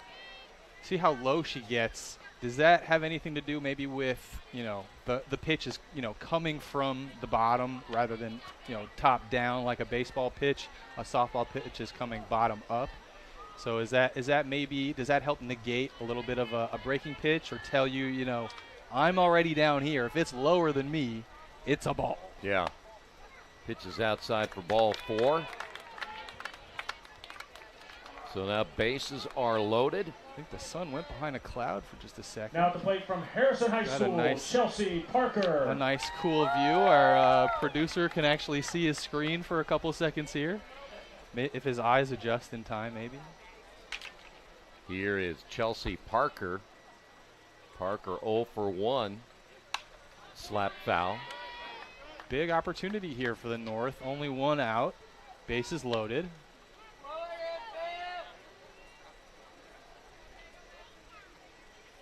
Down a bucket full. Oh, there it is. Sun's back. We needed it too. It was cooling off too much.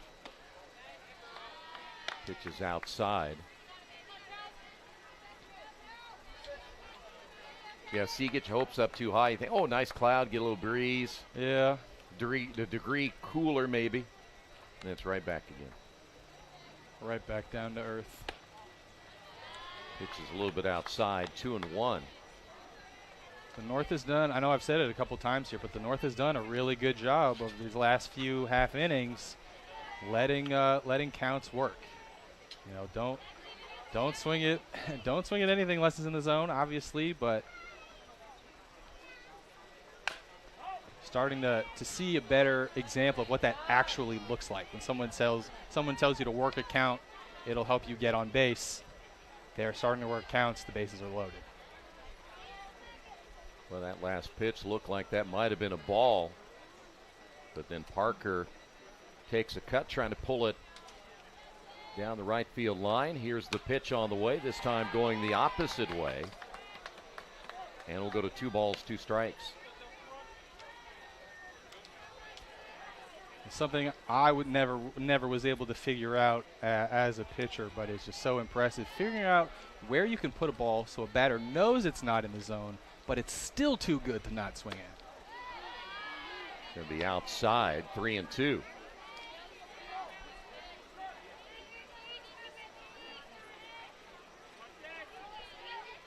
Well, that rosin bag is getting a workout here today. Trying to keep that hand dry. Payoff pitch on the way. Back up the middle, base hit. 1 run will score. The throw will be cut off, 2 runs across, and it's now 15-4. Slowly but surely, back crawl the North. Now at the plate from Munster High School, Kylie Madura. Kylie Madura. Just going back to it. How do we get there? Walk to the bases loaded, full count. Had to make a good pitch. Sent it right back up the middle.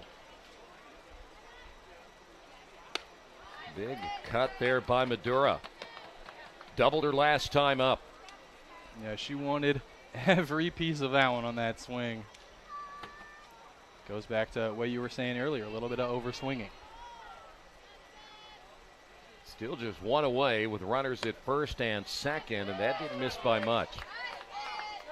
Yeah, great job to spit on that one. That was right on the black, it looked like. Nice job holding off.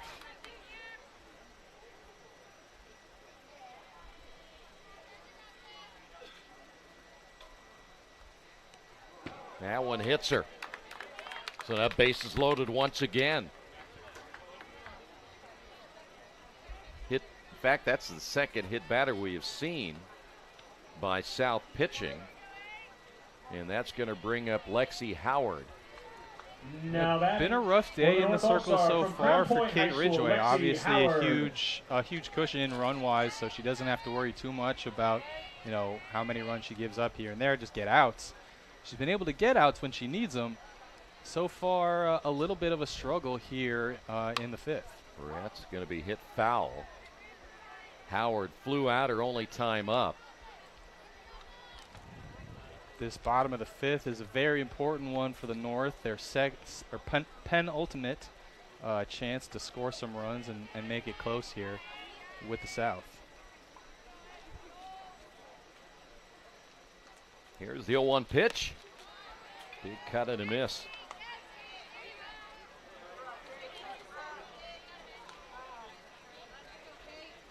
One thing you don't see very often is a ground ball double play in softball. Again, with the bases being shorter, that's going to be fouled away.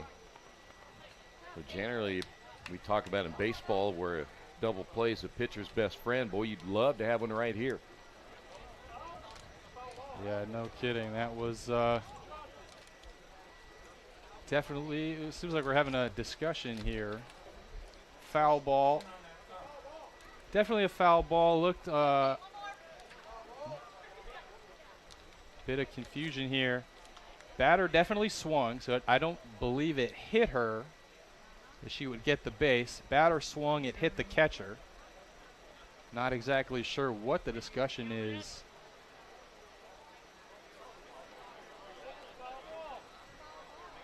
Good opportunity for the catcher to get some space, as that one looked like it barely caught the bat and mostly caught catcher Chloe Wynn, Morgan Poole, right in the sternum. Well, I'm like you, Chuck. I'm not sure exactly why there would be a discussion here, simply because, again, it was a foul ball.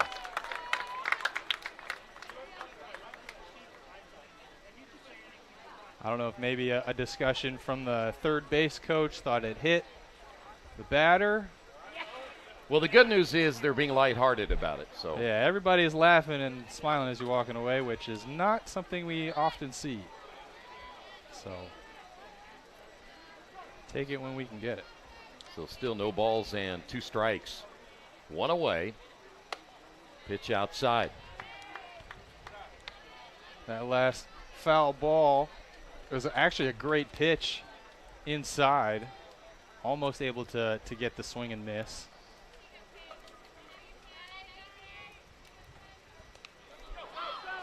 Well, that'll be a wild pitch. It'll score another run.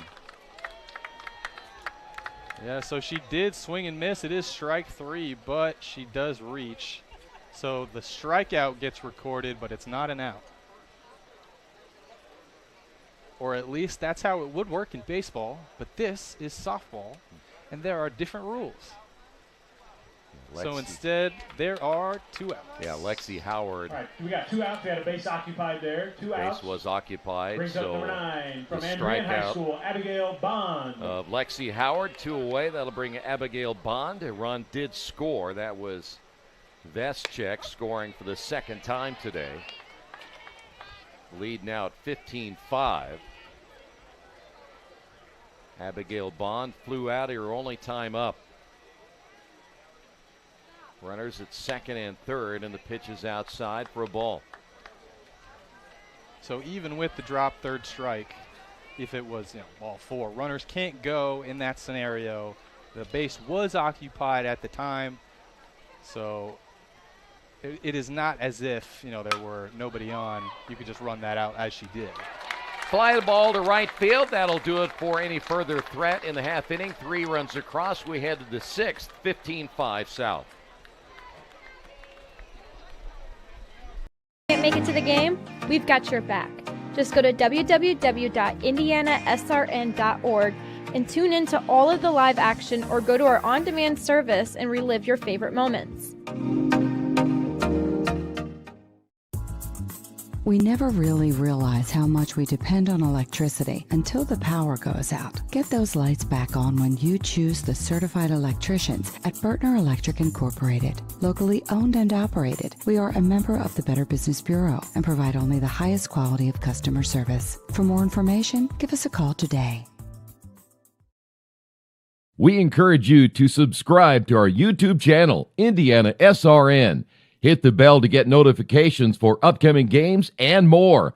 Watch as many games as you want, as many times as you want. Back once again here in Bloomington. Today's game brought to you in part by Passion to Care, where they're dedicated to helping you care for a loved one. Through Indiana State programs, they provide financial compensation. For more information, call 833-420-6640. Caitlin Goodwin will lead things off, had a triple and drove in a couple of runs. Again, just 6-inning games here today. Bond with the pitch, and it's in the dirt, 1-0.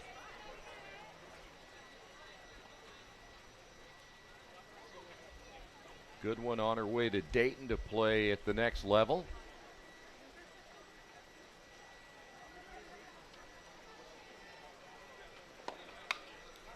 Pretty good cut right there. Yeah, she'll be joined at Dayton by Michaela Shively of the North from Bremen High School.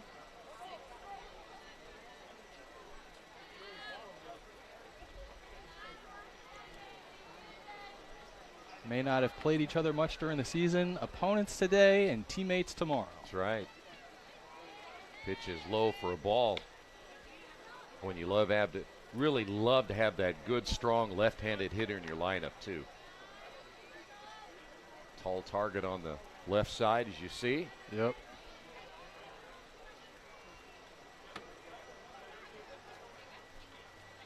The 2-1 pitch on the way, hit well in the gap, and diving and making the catch in right center field. Great play by number 18, which is Lillian Pierce. Yeah, sensational play out there. I mean, just a picture-perfect swing at the plate. That's exactly what you want to look for. We'll take another look here. Great hit out to center field. She's tracking it all the way. Lays out for it like Superman. This will be Adams now from Union County High School. Reached on an air and scored a run. Abigail Bond still in the circle for the top of the 6th. They'll look to her to finish it out. Count is even at 1 ball and 1 strike. Now again in game 2, they'll bat in the same order and positions may change. But everybody will stay in the same batting order, which it makes sense. It makes it easier on the coaches and everybody else. Sure. Makes it pretty easy on us too.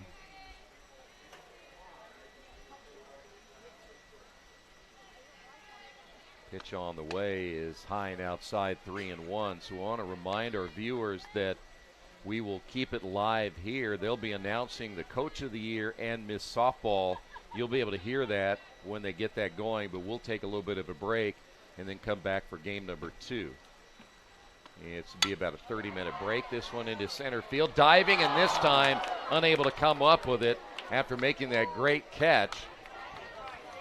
As Pierce tried to backhand that one. Not so sure you don't give a base hit on that one. She had a lot of real estate to cover. Yeah, that was definitely a lot of hustle there from Pierce. Able to get there just in time, but it looked like she had to make a decision between what she was looking at, the ball or the ground. On the way down, chose the ground, ended up letting the ball just roll out of the glove. Snap throw to first. Aggressive job by the catcher, Jolie Adams, behind the plate. Keeping the runners honest. I have unofficially 13 hits by the South. And as we said, there's been 4 home runs. We've seen 3 triples. We've had 3 doubles, I do believe. That's a lot of extra base hits, and you only have 13 hits. Pitch outside. Yeah, talk about productive and efficient. 13 hits, 15 runs. And I mean, how many times we see, one of those hits, one of those rare non-extra base hits, they end up on first and they just steal second. That one's in there for a strike. Always got to feel weird when you hold down a bunt, pull it back, and they call a strike. Yeah. You're just trying to take their attention off. Yeah. Make the pitcher perhaps look somewhere else. There's a nice off-speed pitch. Get a shiny reflection off of these aluminum bats. By the way, Willis doubled her only time up. Swing and a miss. She'll go down on strikes. That'll bring up Peyton Drummond. Great job by Bond, taking a little bit off there. Had the batter way out in front. Dropped third strike, but like we had in the last inning, occupied base, so to the dugout she goes. So 2 away here in the top of the 6th inning, and that pitch is low for a ball. Drummond grounded out. Her only time up. Again, she'll be going to Indiana next year out of Floyd Central High School. Pitch a little bit inside.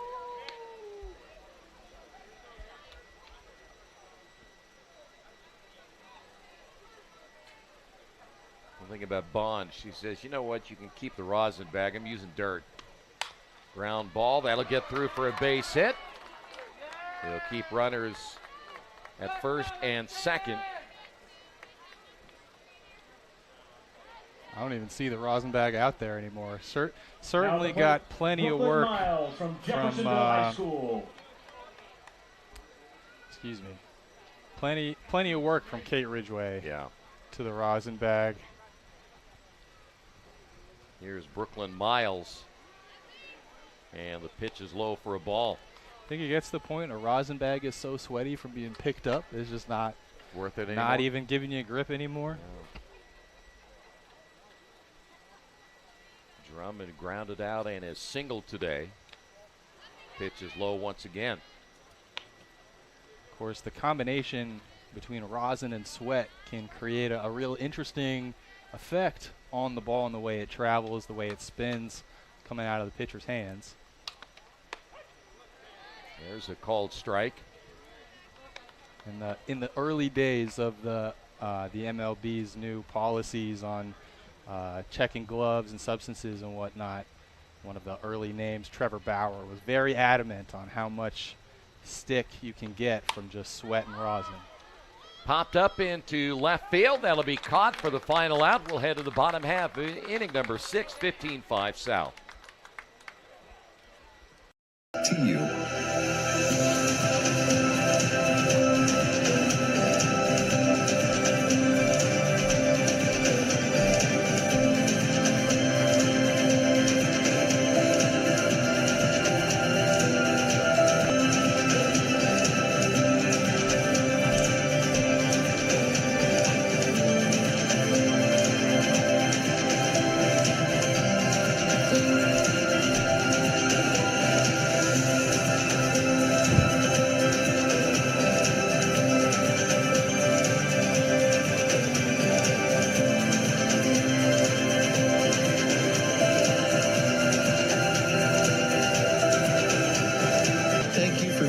Standing with us.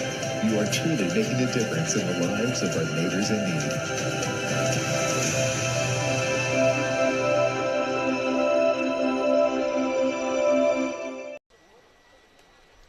Back here in Bloomington, today's game brought to you in part by Family Source Insurance, your independent agent representing Ohio Mutual Insurance.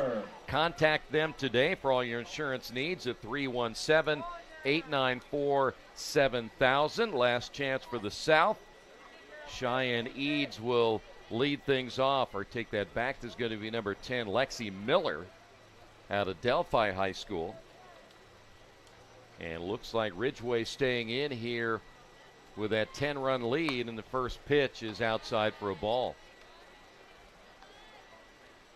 And we'll see if Ridgway can settle down just a little bit here at the end.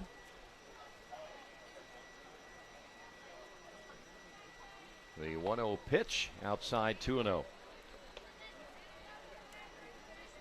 By the way, Miller, a strikeout victim in her only plate appearance today. So far, the South only 5 strikeouts of North hitters. Yeah, lots of pitching to contact, lots of ground balls, flyouts.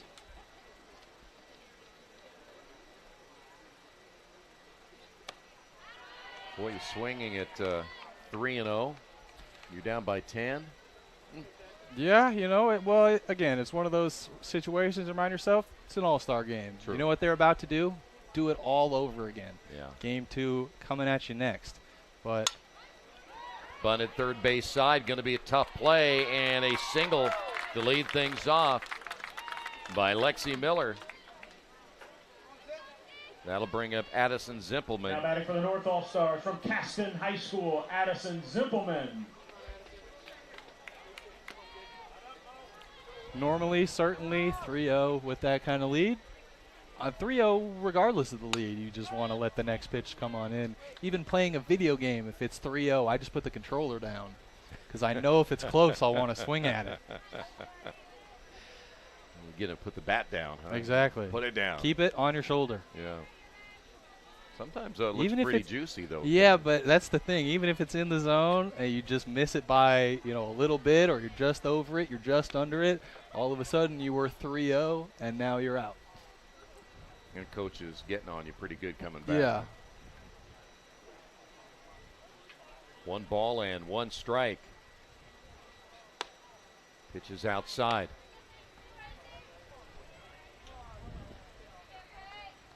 Zippelman struck out her only time up out of Caston High School. Shift is on a little bit here. In fact, deep in left. Between left and center, there's a lot of room out there. That one's going to be popped up in the infield. Takes a funny bounce on the second baseman, Fowler, and that'll be an infield single. Wow, you don't see that often. She put it right into the shift. I mean, you were talking about how much room there is on the left side of the field. Well, that one got popped right to second base. Just must have had some crazy spin coming off the bat as it hit the dirt. Sent the second baseman almost in a circle. That'll bring up now Shively, who has singled today. And the pitch is high and outside now for a ball. From Bremen High School, Michaela Shively. So Miller and Zippelman with base hits, not even leaving the infield, and 2 runners on. That pitch almost getting away from the catcher as it's inside.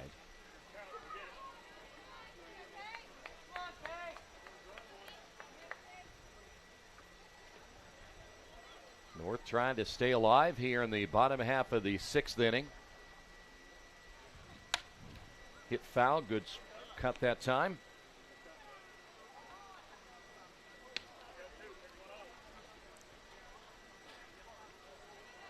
I believe Shively had a hit in the last big run inning for the North. By the way, the North has 1 extra base hit today. Foul tipped and held on. Well, the North has more base hits than the South today. No, the North has just 1 extra base hit. Oh. Yeah. Well, I see, yeah, I see. Just a double. Not 1 extra. No. 1 extra base. Yes. Gotcha. Here's the 1-2 pitch just outside. Got to make sure I have my listening ears on.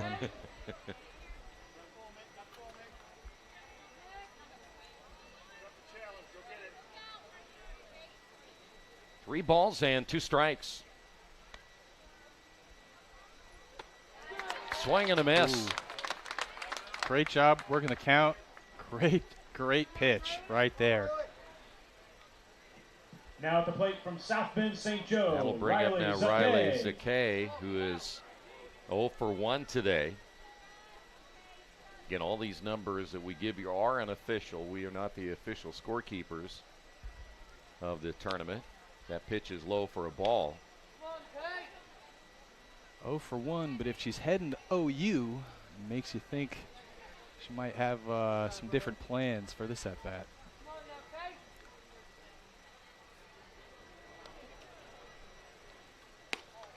Pitch is low. 2 balls, no strikes. North taking advantage of Ridgway's lack of control, working counts, getting in better counts, getting some better pitches to hit.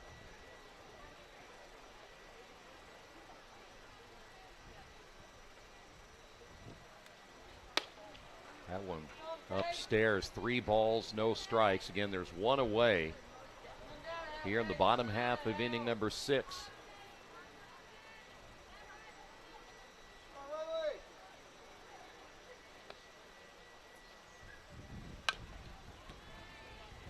Another 3-0 count.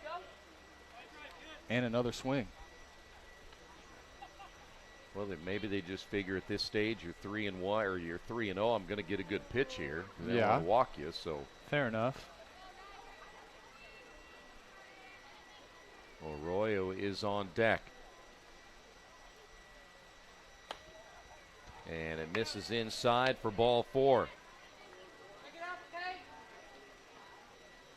Here's Mackenzie Arroyo, who singled her only time up. Now at the plate from Leo High School, Mackenzie Arroyo. Arroyo did it in the circle today. Did a pretty good job overall. Hard to say on a day like today. She came in, was able to do a little bit of run stopping. Gave up a couple runs herself. But got the outs where she needed.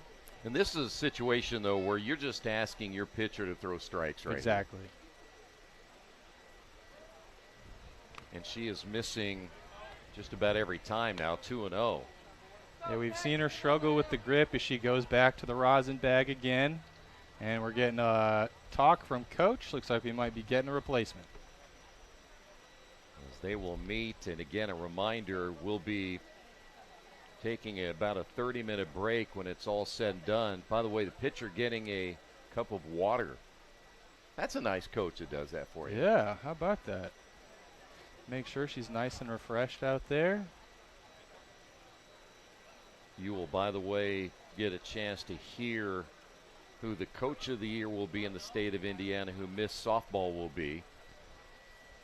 So you'll hear all the audio of that. And just to remind our viewers, the candidates for this year's Miss Softball from District 1, Kyrus Clark of Hobart. District 2, Riley Zakay of South Bend St. Joe. District 3, Audrey Lowry of Tri West. Allie Blum from District 4 out of New Palestine. District 5, Jenna Donahue from Tecumseh. I have a feeling, and I'm just going to give it a guess. I think Blum's going to be Miss Softball. Yeah, you know, we have one out here in the bottom of the 6th. I was trying to wait until we got 2 outs, bottom 6, but you brought it up. We'll get it out of the way. Aspen Creek player of the game, I got to give it to Allie Blum. I mean, she's had an incredible day at the plate, a home run, 2 hits, stolen base. Like I mentioned before, she played a lot of innings behind the dish, doing a great job for her team, calling pitches, making sure that, you know, things go as well as you can. When you're a pitcher in an all-star game, like you said, you're working with someone you're not used to, you're in an unfamiliar situation, able to really ease her pitchers in, get the South into a spot where they can cruise for the rest of the day. So she might be a double winner today. She'll be the Aspen Creek Grill Player of the Game and perhaps Miss Softball, which we'll find out between the games. By the way, after that break, you saw the coach come out, gave Ridgway a drink of water, and I'll bet you 10 when he said, listen, just throw strikes. We don't need to dance around anybody. You have a 10-run lead. We've got defense, great defenders behind you. Let's just get it done. Plenty of all-state players on this team. They got great gloves. They can do some great work. There's one there. The throw to first not in time. A run will score. Throw to third, no. But 2 away. Like you said, the South had done a lot of pitching to contact today. Not a lot of strikeouts. Now at the plate from Penn Keep High it going. School, Clearly Abby it's Whitmar. working. Keep it rolling. Just before we get out of this game, 2 outs here. I want to give our Coaches of the Year nominations as well. District 1, Derek Hicks from New Prairie. District 2, Brian Miller from Mishawaka. District 3, Deke Bullard from Noblesville. District 4, David Trackwell from Eastern. And District 5, Pat Lockyer out of Castle. The throw-through, by the way, got the runner at second base for the final out of this first game. So the South, with the big bats in game 1, they go on to a 15-6 win here today. Allie Blum named the Aspen Creek Grill Player of the Game. So here's how it works again. We'll be out for about 30 minutes. You'll hear the announcement of the Coach of the Year and Miss Softball. Then we'll be back with Game 2, 30 minutes from now here on Indiana SRN. Also, we need our Miss Softball candidates to stay close.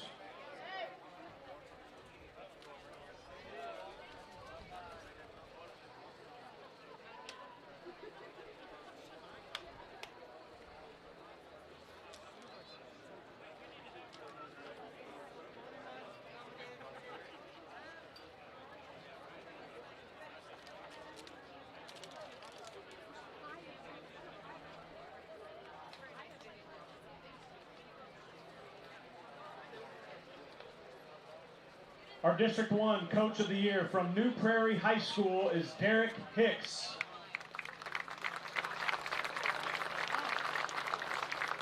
District 2 Coach of the Year from Mishawaka High School, Brian Miller. District 3 Coach of the Year from Noblesville High School, Deke Bullard. District 4 Coach of the Year from Eastern Hancock, David Trackwell. And our District 5 Coach of the Year from Castle High School, Pat Lockyer.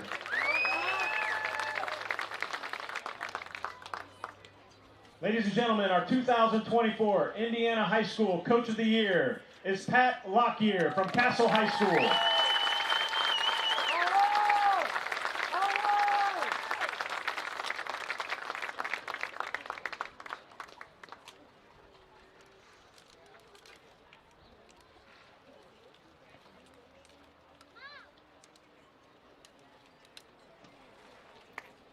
Congratulations to all our coaches of the year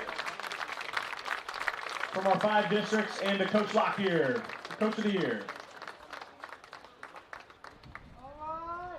We can have our Miss Softball candidates come on out.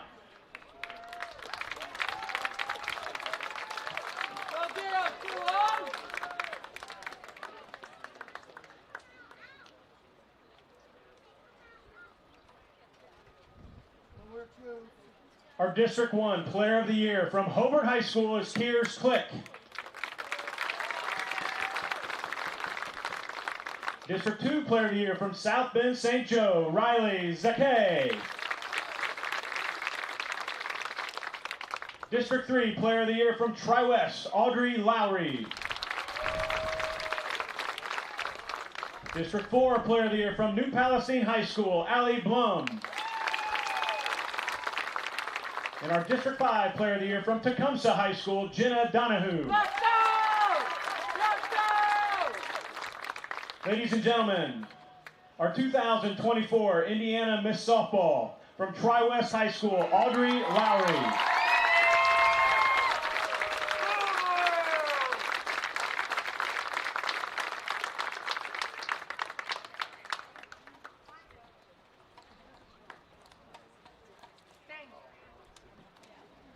Congratulations to all of our district players of the year. Great group down there.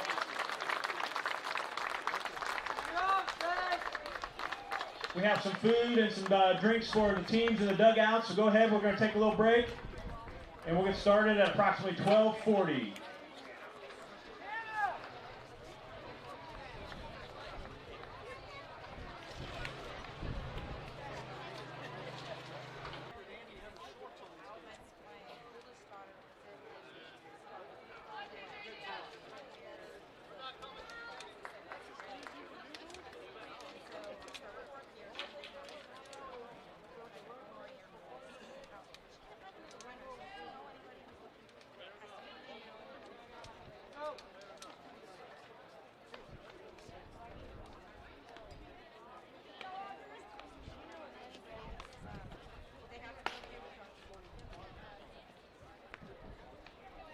All right, we're about to get started here, softball fans. In the circle, we've got Miss Softball, Audrey Lowry from Tri-West. We are back once again here from at Tecumseh High Bloomington School, and Janet Donahue. IU, and we will have our second game after the first game, the South beating the North 15-6. And for the South on the mound, or I should say in the circle today, is our Miss Softball, Audrey Lowry, who is going to be playing at Oklahoma. The announcement was made between games, so congratulations to her. Yeah, we were wondering who it was coming out into the circle. She's wearing a different jersey than everyone else on the team, and that's because she's Miss Softball, Audrey Lowry from Tri-West. Had a solid first game, and I don't know if she keeps the Miss Softball Indiana warm-up jersey on for the whole game, if that's her new jersey for today, but we will certainly get her going. There we are, right there. Oh, hey. Yeah. Oh, hey, look at us. Hey, all right. Our producer told us to wave. I didn't know what it was for. Yeah, wave at what? Yeah, it's hot in here, by the way. It's hot out there. It's in. Oh, I see our camera. Yeah. It's right there. There you go. Right on the edge there. Hey, Pats. How you doing? It's in the 90-degree range, but the heat index continues to rise. We are ready to go in our second game. This time the North will be the traveling team. The South will be the home team, and the first pitch in there for a strike, and we are underway. I know our scoreboard operator's happy. The North and South were flipped, or excuse me, they're in the same way as they are now. But in the first game, obviously, North was our home team. Now South, the home team, on the bottom of the screen, just like they want them to be. By the way, Lowry this year as a pitcher, 19-3 with an ERA of 0.49. She had 294 strikeouts, and get this, Chuck, only 10 walks. Wow. That is impressive. Beyond, even maybe more so than the strikeouts. 10 walks in a whole season is very impressive. That one hit foul, by the way, and should mention they'll pick up hitting where they left off in the first game, so we don't go back to the top of the order, as Abby Widmar, who struck out in the first game, will lead things off, and there's a swing and a miss. Good start here for Lowry. Yeah, Audrey Lowry able to settle in rather quickly. Obviously, second game, the jitters have definitely settled themselves down. Lillian Pierce. She's primed and comfortable now. Man, I can't get over 10 walks from the circle, to almost 300 strikeouts. ERA not only sub 1, ERA sub 0.5, 0.49. Now at the plate from Western High School. This is going to be a very tough second game early on for the North. Until they can get Lowry out of the game, whether it be via pitch count, via getting a lot of hits, or simply hitting her limit inning. Her inning limit. Pardon me. The North will struggle here against Lowry. You don't know. Again, Lowry is going to Oklahoma, the four-time defending champions in softball. And, boy, what a pickup. Left-handed pitcher. You already talked about her numbers. Just you hate to see the state of Indiana lose a player like this, but she's going to the best program by far in the country. Yeah, certainly. This is Lynn at the plate, takes that one for a strike. But I will say, I think there will be a few more Hoosier eyes on Oklahoma softball come next season. Just underway, game 2. Lowry's pitch, a little bit outside. Now we'll go to 2 balls, 2 strikes. Lynn in the first game singled and drove in a run. If you're just joining us, the South hit 4 home runs, including a 2-run shot by Blum. Fowler had a home run, as did Sutton, as that's fouled off. And Eads. Daniel, our camera guy, Daniel Thacker, getting quite a workout dodging the balls up there. Chasing down some foul tips. He took 3 drinks up there like it was hot or something. Break-even pitch, hit foul. So we'll stay at 2 balls, 2 strikes. Lynn out of Western High School. Zachary started the first game for the North, and Malone Moore got the start for the South in the first game. She ended up picking up the win. Boy, and how appropriate it would be to have Lowry come in game 2 and perhaps as Miss Softball and get yourself a win in the second game. What a storied career she has had, and what a year she has had. Yeah, certainly a confidence booster coming into game 2. Part of a great team win in game 1. Didn't necessarily stand out amongst her peers statistically, but now we get to really see where she shines in that circle. Payout pitch on the way, lined and off the glove of the second baseman. Almost made a nice catch, but unfortunately it will be, I believe, a base hit. JC Kitchen. Here is JC Kitchen. Yeah, line drive on that one. Just couldn't squeeze it in the end. You see line drive hit right at the second baseman, able to stab at it, just unable to bring it in. Now these all-star games, if you weren't with us in the first game, it's different just from the standpoint where you bat in order of the number you have, and people are moving all over the place because, let's face it, a lot of these players played multiple positions, and so they could be in about anywhere at this point in the all-star games. Right, and that being said, from the, once a player gets substituted, now we've got, a whole bunch of different orders. What a backhand and touching the base to get the out. Great play by the second baseman. What a job. That'll do it for the half inning. No score. We're going to take a look at that last play by Taylor Monroe at second base. Close out the inning. We talk about heads-up base running. How about some heads-up defense? Able to get the ball, stop it from going through, slipping, dives for second base with 2 outs, able to smack the base, finish the inning. Ground ball to the second baseman. Took kind of a funny hop right there, but the out made as Callie Dickerson, who doubled and drove in a run in the first game, is out number 1 here. And by the way, the pitcher will be Emily Sirik out of Munster. You can tell by watching her warm up, she's got a little giddy up on that fastball. At the plate, number 19 from Scottsburg High School. Here's Morgan Poole out of Scottsburg. Yeah, look at her delivery. Look at the way she really fires out on that last step. Yes, she does. Even a little bit of a hop there. Yeah, able to control it like that, and you're hopping. I mean, that is interesting to watch. Yeah, it's really putting 100% of your body behind every pitch.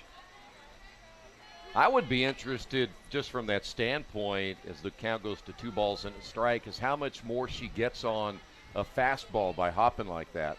Yeah, I wonder if it affects break at all on a rise ball maybe. That's going to be lifted into center field, diving and making a great catch. What a play in center field. I believe that's Jolie Adams. Yes. Laying out. Adams. Wow. That brings up number 20. Boy, another great defensive play. Jenna Donahue. An incredible play in center field. We'll take another look at it. We saw a big diving catch in center the first game. Do it again. This time, Jolie Adams. Wow. Incredible play in center right there. And that's why you put an athletic player like her in center, someone who can cover the ground, cover the distance. Here's the pitch on the way now to Donahoe, and it's a strike. Nice job of bouncing back there. Or, excuse me, I don't know, in my head for some reason the momentum had gone the other way, but. Off the end of the bat. Throw to first in time, a 1-2-3 inning after 1, no score. We encourage you to follow us on Twitter at IndianaSRN. Find upcoming games, video highlights, and much more. Follow us now at IndianaSRN. Can't get to a computer? Then we've got you covered. Just go to the IndianaSRN app and stay up to date with all of your favorite teams. You can watch live coverage or relive the experience with our on-demand service.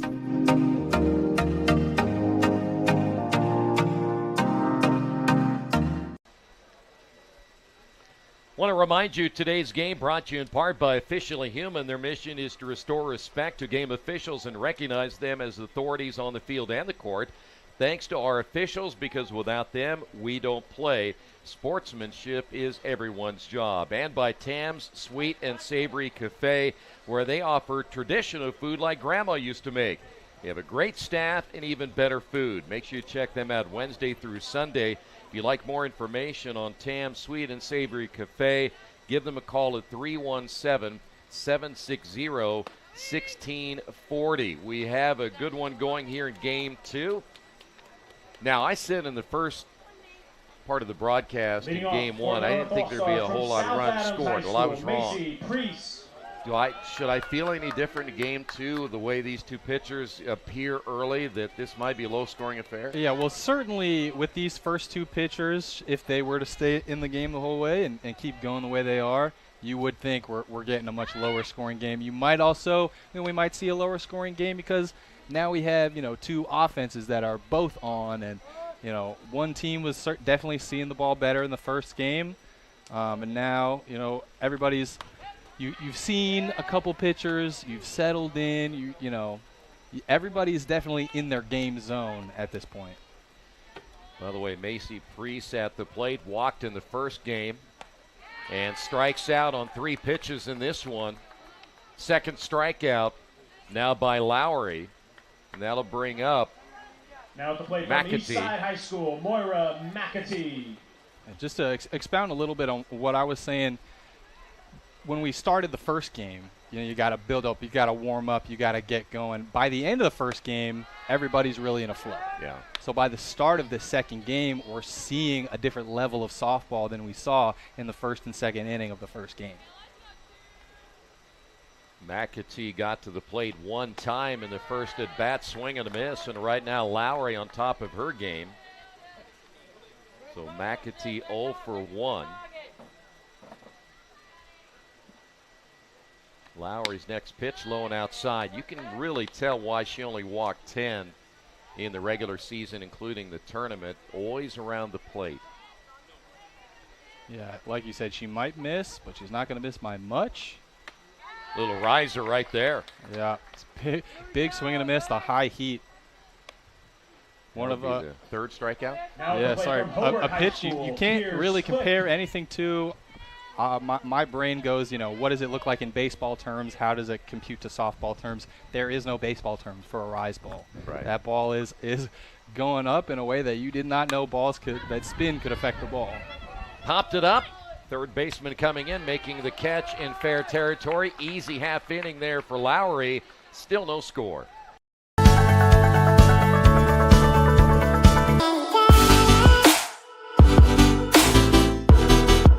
Aspen Creek Grill, we are a from-scratch concept with comfort fresh food. You can expect a world-class experience on a great budget. We've got incredible specials, great service. Today's dish that we're going to highlight is going to be our Aspen Blue Sirloin. It is, again, our premium Black Angus certified beef, and we top that with a blue cheese crust. Again, everything that we do here is made from scratch, and it's no different from our steaks. We hand cut all our steaks in-house. So our team back there it's just an incredible team. Everything that they do, they take so much pride in. They put a little bit of themselves into everything that they do over here, especially since it is a made from scratch concept. We want everybody to come, visit us, enjoy some great food with some great service. Bring your friends, bring your family, come have some great food, have a great time with us with some of the best comfort scratch food.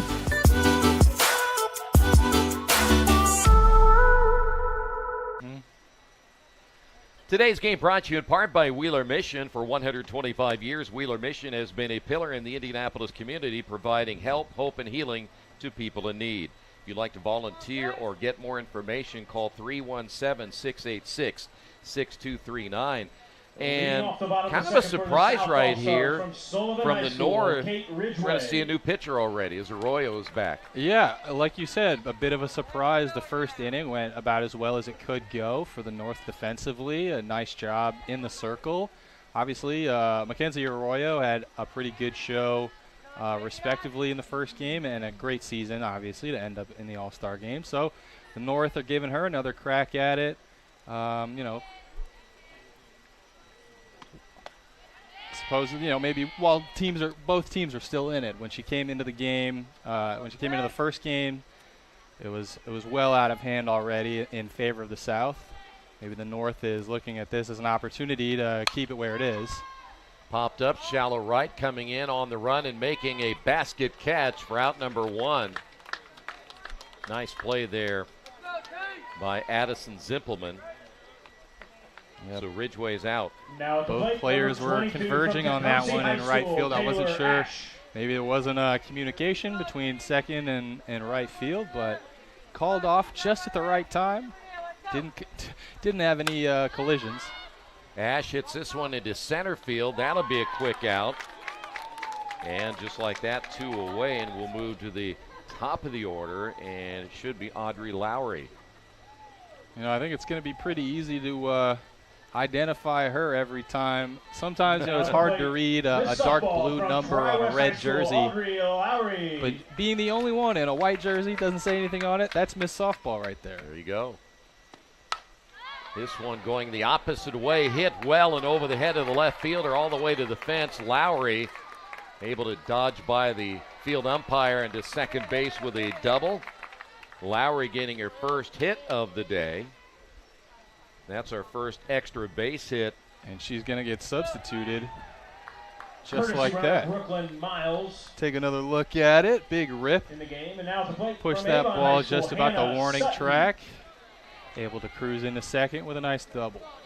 Brooklyn Miles will be the pinch runner at second base. That's going to be ripped foul there by Sutton. Sutton had a home run, a 3-run shot in the first game. She'll be playing collegiately at Murray State.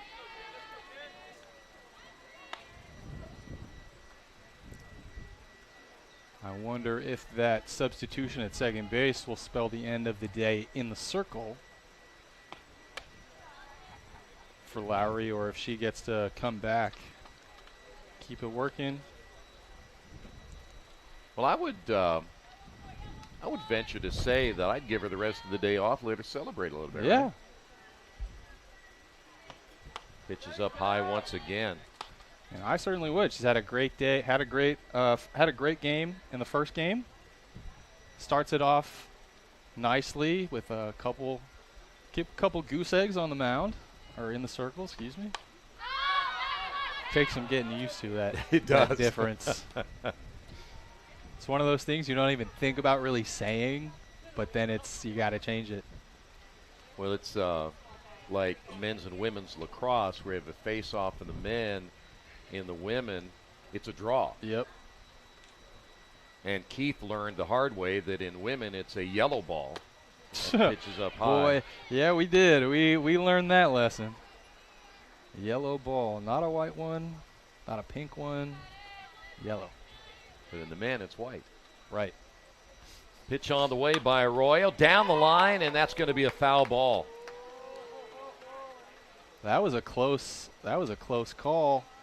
Obviously, ball has to go over third base fair. Hard to tell down the line just exactly where that ball was in terms of being over top of third base or to the left side of it. That one's down the line, and that'll be a fair ball. That's going to score a run.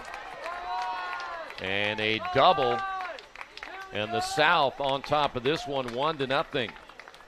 Well, that first one was a little bit too far to the left. That one clearly, so the replay you see there, clearly foul ball. Pitch after that, though, landed right to the right of the line. Might have even hit a little bit of the line there at the 190 sign in left field. Gabby Fowler scheduled to hit now for the South. Fowler had a home run in the first game. She's 1 for 2 in the 2-game series. By the way, for Sutton, another RBI. 4 runs driven in now in the 2 games. Deep to center, and that's going to be off the bottom of the fence. Run will score, And Fowler in with a double and another run scored, and here come Ooh, even the hit South the again. Even hit the stanky leg on second base. Okay. Having some fun with Now it. at the plate from Beech Grove High School, Malone Take another Moore. look. I mean, that was a rocket straightaway center field. Center fielder looked like she might have lost it right at the end there. Just sort of stuck her glove up, hope it landed somewhere near off the fence over there in 220. That'll bring up Moore now, who's swinging away. This has popped up, shallow right, coming in to make the catch for out number 3, but 2 runs across, and the South leads it 2-0. From warehousing to transportation and everything in between, Piper Logistics does it all. Centrally located, Piper Logistics has 2 warehouses in Indianapolis and a warehouse in Cincinnati, Ohio. Piper Logistics houses over 1 million square feet. Along with our transportation department, we can provide service to half the United States markets.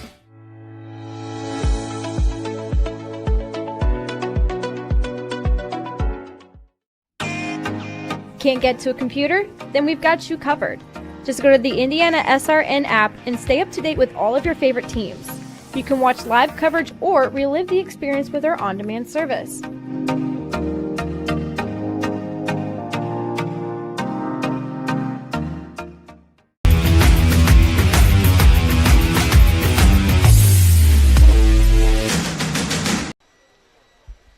Miss Softball Audrey Lowry will be back out once again.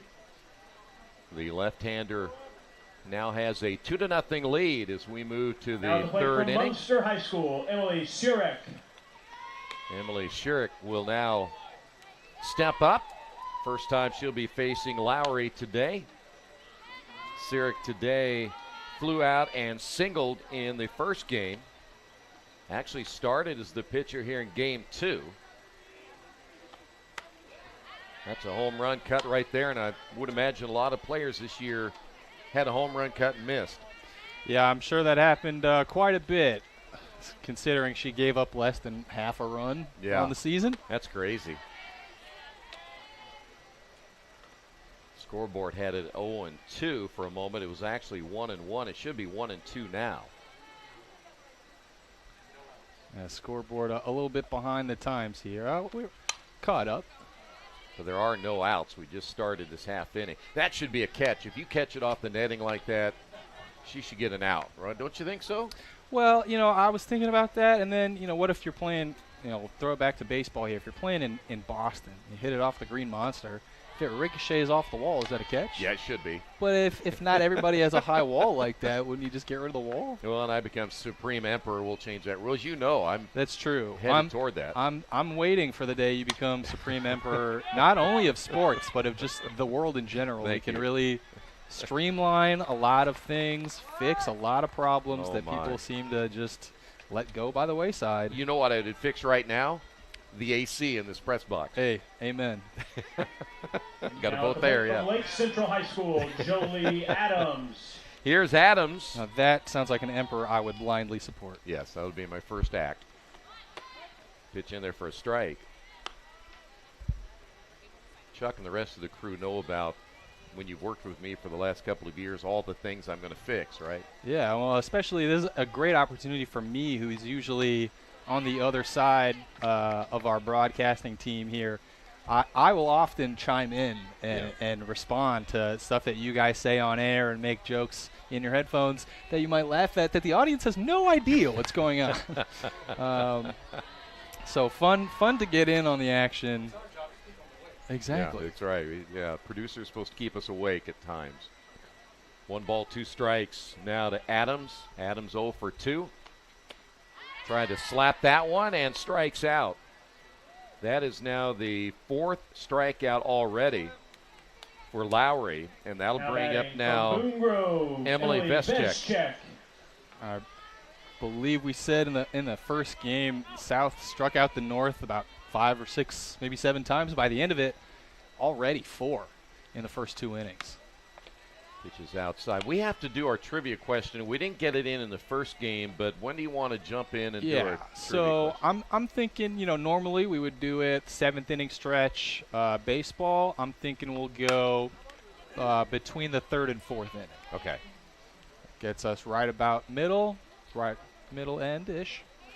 That's not going to be like an outrageously difficult question, is it? Or you know what? It's a two-parter. So one part of it, I'm hoping that you get just off the basis. The second part will definitely be more difficult. 2-0 South. At Morales Group Staffing, we are all about building better futures. And during these times, we are working hard to put people to work. We are now hiring for hundreds of jobs with pay up to $17 an hour. Visit our website at moralesgroup.net or text JOBS, JOBS, to 317-472-7600 to apply now and get hired today. We encourage you to subscribe to our YouTube channel, IndianaSRN. Hit the bell to get notifications for upcoming games and more. Watch as many games as you want, as many times as you want.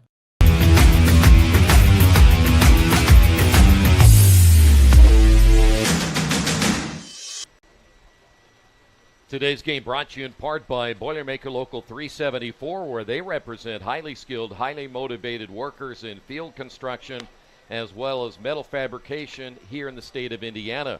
Start your career with Boilermaker Local 374. Give them a call at 219-845-1000. Lexi Howard out of Crown Point will be the new pitcher. I'll take that back. Miller. Lexi Miller. It's Lexi Howard behind the plate. Am I right? Yeah, we got a battery of Lexis here. So one Lexi will come in and pitch. One Lexi will come in and catch. One Howard from Crown Point and Miller from Delphi. Not a combination they usually see, but almost sort of wants a you sort of want them to, you know? Yeah. The two Lexis. Leading off the bottom of the third from Owen Valley, Taylor Here is Monroe. Taylor Monroe, tripled, stole a base, walked, and scored a run in the first game.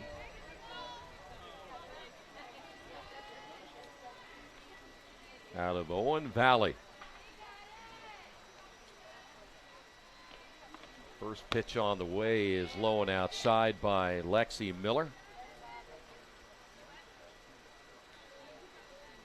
Miller, by the way, led the state in strikeouts with 310. Wow. Lots of swings and misses. There's a strike. Well, she's a left-hander. We see Lowry is a left-hander. There's only about 2% left in the world, as you probably know, of left-handers. Dying breed. Very dying. Here's the 1-1 pitch. Well, you kind of see the turn when she went to pitch, how her wrist really turned hard. Yep. Count will go to 1-2. Creates a lot of break, a lot of spin. As that ball tailed away from Monroe. 18 wins this year. Oh. Little extra slippery out there. Ball popped out as she was beginning her windup. You know, in a lot of pitchers, you'll see them when they come through, they end up hitting their thigh, either before or after sometimes. So I imagine, again, with it being that close, that's kind of hard. Overhand, you don't have to worry about hitting the thigh, but right. Underneath you do. Yeah, definitely. The first time I saw, I want to say it was a Sandlot 2 or 3, softball player moves to town and starts throwing away that these baseball players have never seen before, and how do they hit a pitch like that? It's a whole different mechanic, not something the eye is maybe used to seeing. Well, you have seen where these fast, really, really, really fast pitchers that do throw against major leaguers, and they can't catch up with it. Yeah. Alexis Thompson will step to the plate out of Clay City, and the off-speed pitch is outside for a ball. Nice arm action on that breaking pitch. See the force that she brings it all the way through with, and then just floats it nice and easy to the plate. There's a strike. By the way, we've gotten a little bit of relief with some cloud cover here now, and it seems to be kind of hanging around. We ended up losing a few fans. I would imagine the heat was a little bit much, but they can go home and watch it now. Pitch is outside. Yeah, it's the nice part about everything being streamed live on IndianaSRN.org. Are they, is upper management thinking football already? I've been told the wheels are already starting to work on high school football as we march toward the fall. 50 games, we hear. 5 games a weekend scheduled already. That's a lot of games. That is a lot of games. That pitch a little bit low. That'll be a ball. And a walk given up. So now the South has a runner on once again. Try to build on their 2-0 lead. Now at the plate from South Vermilion High School, Kenley Miner. Miner had a triple in the first game. Got one runner on here, so could drive in a little insurance run. She can end up on third again. Not that that's a given anytime anyone steps up. Yeah, you mentioned the Miner triple, had a run scored, and RBI has also struck out today. There's a strike.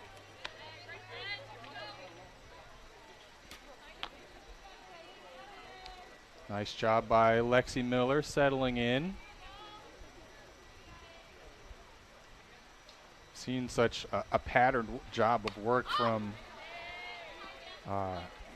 Lowry today. She's been cooking. It seems like the North are set to switch pitchers just about every inning. In the beginning of this one, I'm not sure how much you can see, but from my vantage point, I got a good look at the North bullpen. They had one pitcher up already getting work. Took something off that one, and the count goes to 2-2. Well, I would imagine is, again, the coaching staff, let's get anybody who wants to pitch maybe an opportunity, and that's what all-star games are about. Yeah, absolutely. I mean, like we said at the beginning of the first game, if you're with us, all of these girls deserve to be in every spot that they're in today. So yeah, it's really all about, getting people the opportunity. Nice play by the way, that was a nice play by Michaela Shively from Bremen High School. Not only to make the stop, but then turn around and make a nice throw to second base. Yeah, Shively's had a couple nice plays across both games here today. So Over 2 there away. short. That's a called strike.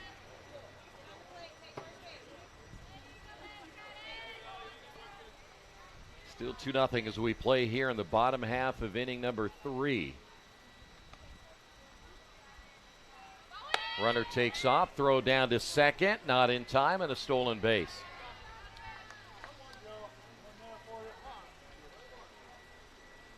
Of course, at this stage, you have 2 outs. That runner at second doesn't mean a whole lot. On the same line, great job by Miner to get herself in scoring position with 2 outs here. That ball's behind the plate, can't find it. And tried to score from second base after the ball got away, and she's thrown out at home plate. Still 2-0 South.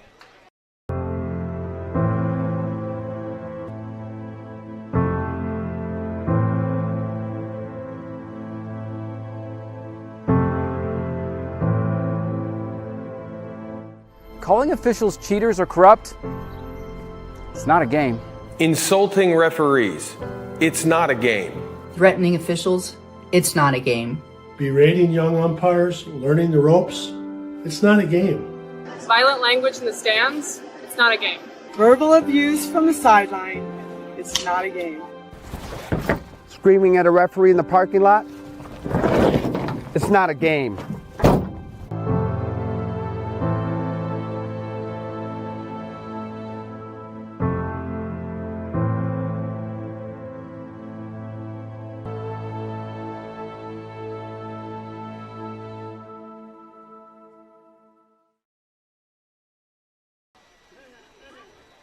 Back once again, you're going to take another look at that play at the plate.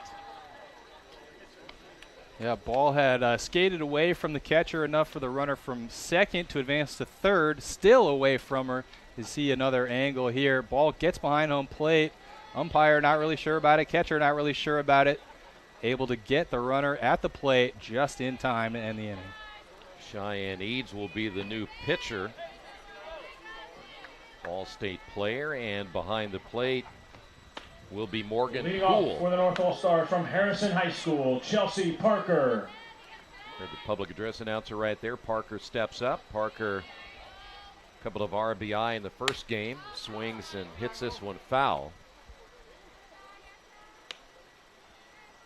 So that does officially spell the end of the day for Audrey Lowry in the circle. 3 innings scoreless. Swing and a miss. And was with a the All-Star tomahawk, game, huh? she gets a chance to get the win, though. Yeah, true. Yeah, that was a pitch a little bit out of the strike zone right there. Yeah.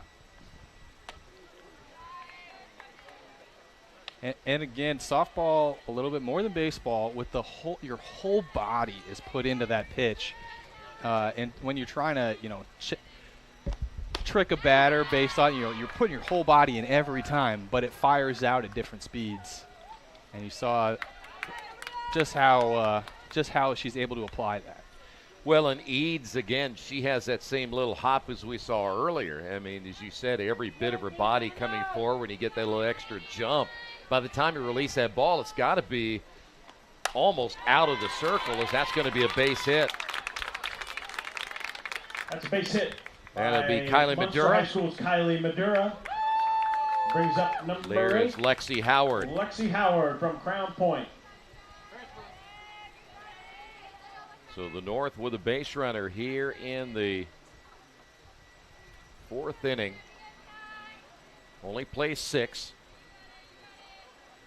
It can be hard to come in off a new pitcher and immediately, get cooking. You've been watching, even if you haven't faced Lowry like the rest of your teammates have, you've been watching the same motion over and over. You're thinking, all right, maybe I will be the one, or, I will be facing this pitcher. And then to come in, new pitcher, same attitude, base hit. So Madura will get a stolen base. Lexi Howard takes a cut, will stay at 0-2. Howard flew out and struck out in game 1. I will say definitely more stolen bases than I expected coming into this. Soft ground ball to the third baseman. Will make the play at first. The throw to third not in time. Would have been a little bit off the mark, but 2 away. And that'll bring out now Abigail Bond.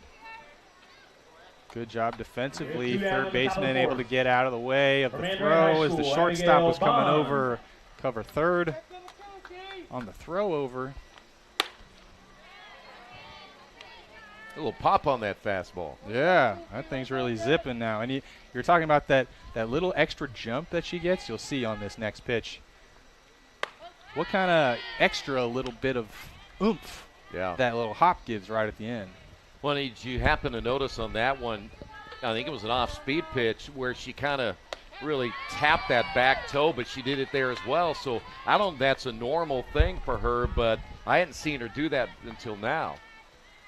Yeah, it makes me wonder if there's a little bit of a tell just in terms of fastball versus breaking ball. Hey, and a nice catch in the stands. And then he dropped it. Oh, a tip of the cap for the fans. Down there. He dropped it on the transfer. It was Yes. a clean catch. Clean catch, transfer. Now, did you happen to notice on that last pitch where it wasn't a tap, it was more of a drag, Yeah, like that and one? you can even start to see a little bit of a mark in the back of the pitching lane in the circle there of where her back foot is dragging as she follows through. Fly ball into center field. Should be the final out of the half inning, and it is. We will head to the bottom of the 4th. South leads it 2-0. At first, me and my mom were struggling. I was trying to pay the bills and trying to take care of my mom at the same time. When I first heard that I can get paid for taking care of my mom, I was kind of skeptical because I had been doing it for so many years without pay. That's when I reached out to Passion to Care. I read all the reviews and I saw that they were #1 in the field. Passion to Care has really, really changed my life. Right now, I take care of my mom 24/7 thanks to Passion to Care. You want a piece of equipment you can trust, one that's easy to use. No matter the size of the job, you want to create a feeling worthwhile, something you can use for every job. For over 60 years, Reynolds has been a community staple, ensuring our customers power. A home run and drove into, hits this one well. That's going to be extra bases. Blum will score, and it's now 3-0. Another double, back-to-back doubles. Yeah, we've seen a lot of doubles today from the South All-Stars. Lots of extra base hits in the first game, and they wanted to keep it rolling right into the second. Cheyenne Eads now with 3 RBI on the day. That'll bring up Hannah Haberstroh. And we will have a courtesy runner down at second base. I think that's going to be Kenley Minor back out there. And she's going to steal third. Nobody there. Yeah, they brought her in for one specific reason. She knew what to do. 1 ball and no strikes. Took something off that pitch.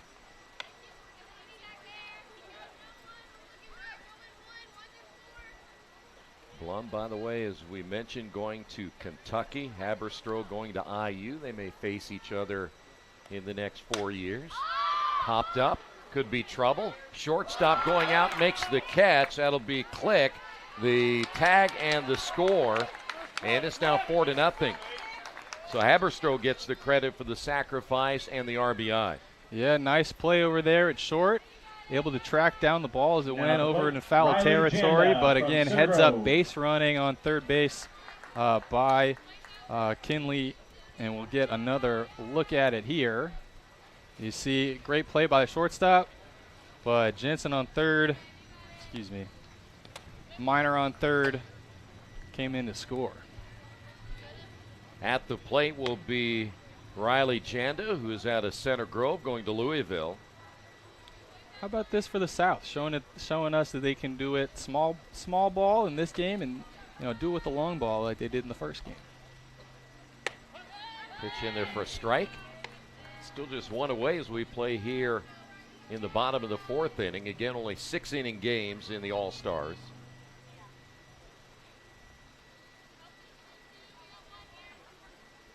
The 1-1 pitch, ground ball, base hit.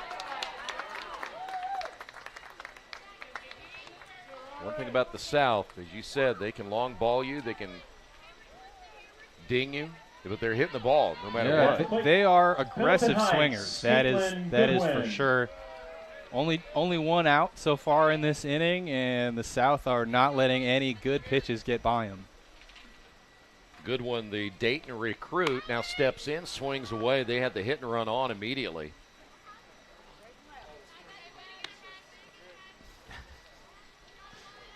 Good one, by the way, 0 for 1. Yeah, that our producer mentioned that ball hit right over near the concession stand, but like everybody, they're over there quite a bit today. Yeah. Everybody desperate to find some shade. Ball in the dirt. Well, there for a while, we'd gone out between games, and we heard them talking about finding little squares of shade wherever they could. Yeah. Everybody's trying to ration off their own comfort here. Yeah. Runner takes off, throw down, not in time, stolen base. Active on the base paths are the South All-Stars today.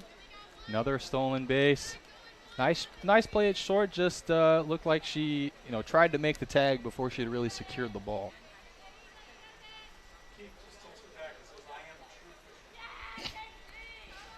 Yeah, well, Keith Myers fishing, I find really interesting that he would sit still that long.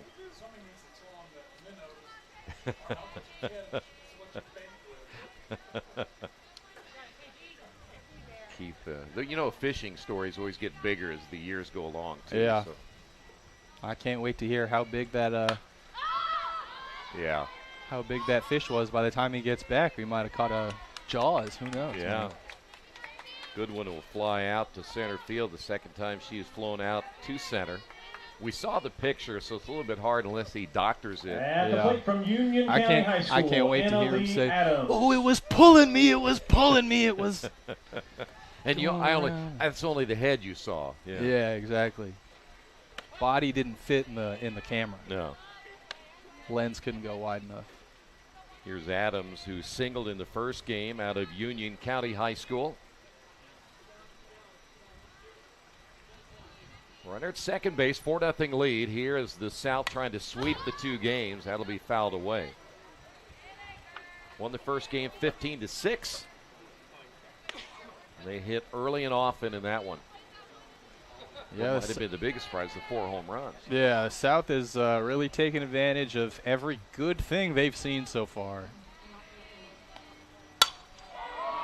Hit well into center. To the warning track, and that's going to fall in. Run will score, and an RBI double, and it's now 5-0. That is heart-wrenching play there. It looked like and that brings up from Eastern Hancock High Jolie School, Adams Brooklyn was able to Willis. track that one and just lost it right at the end. Lost it in the sun. Not sure if she's got shades on. I sure would hope so. She does, by the way. Yeah, well, that makes you wonder where she lost it. Another one hit deep, this time by Wills, all the way to the spot. warning track, makes the catch on this one. Great play in center field by Jolie Adams. I mean, that was pretty much the exact same spot as the hit before.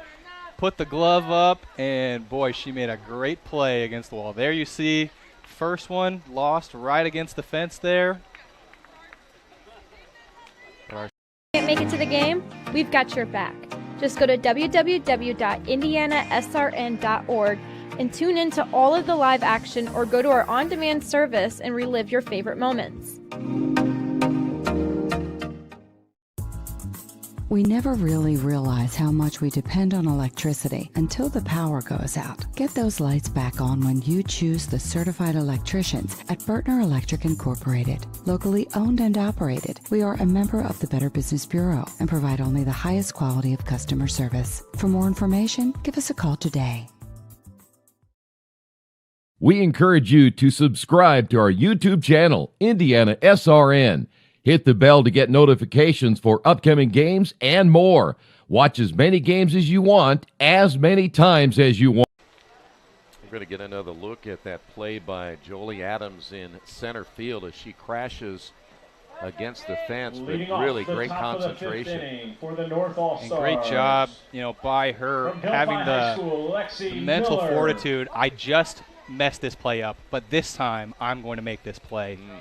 Great catch. And a great job by our cameraman to catch all the action. Daniel Thacker, great job. This will be Lexi Miller out of Delphi.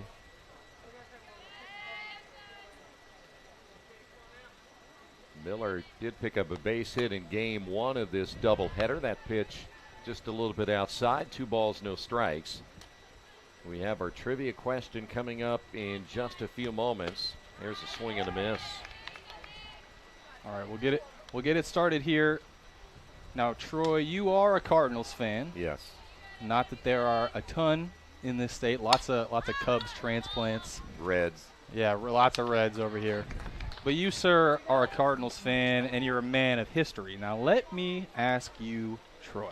All right. In 1899. Oh, gosh. Yeah. It was 10. Back in your rookie year. From Caston High School, Addison The Zippelman. Cardinals were not yet the Cardinals.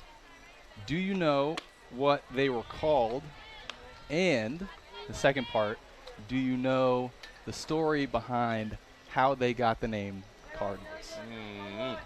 So what were they before the Cardinals in 1899. Now, I know there was the St. Louis Browns at one time. Yeah. But I don't think that was them. They had used two different teams. Used to compete against the Cleveland Spiders. Wow. That might be a Cardinals fan and love baseball history, but I don't think I go that far back to 1899.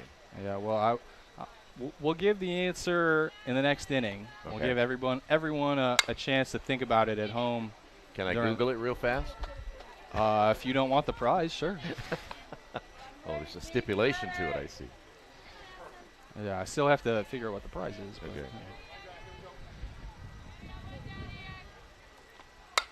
That's a soft roller to the second baseman.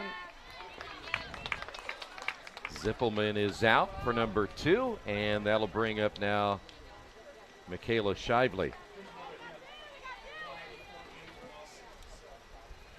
At the plate 84 from and Bremen High 67 School, that year. Michaela Shively. I don't know why that's a hint, but it's not a hint, I don't think. Shively takes that pitch low.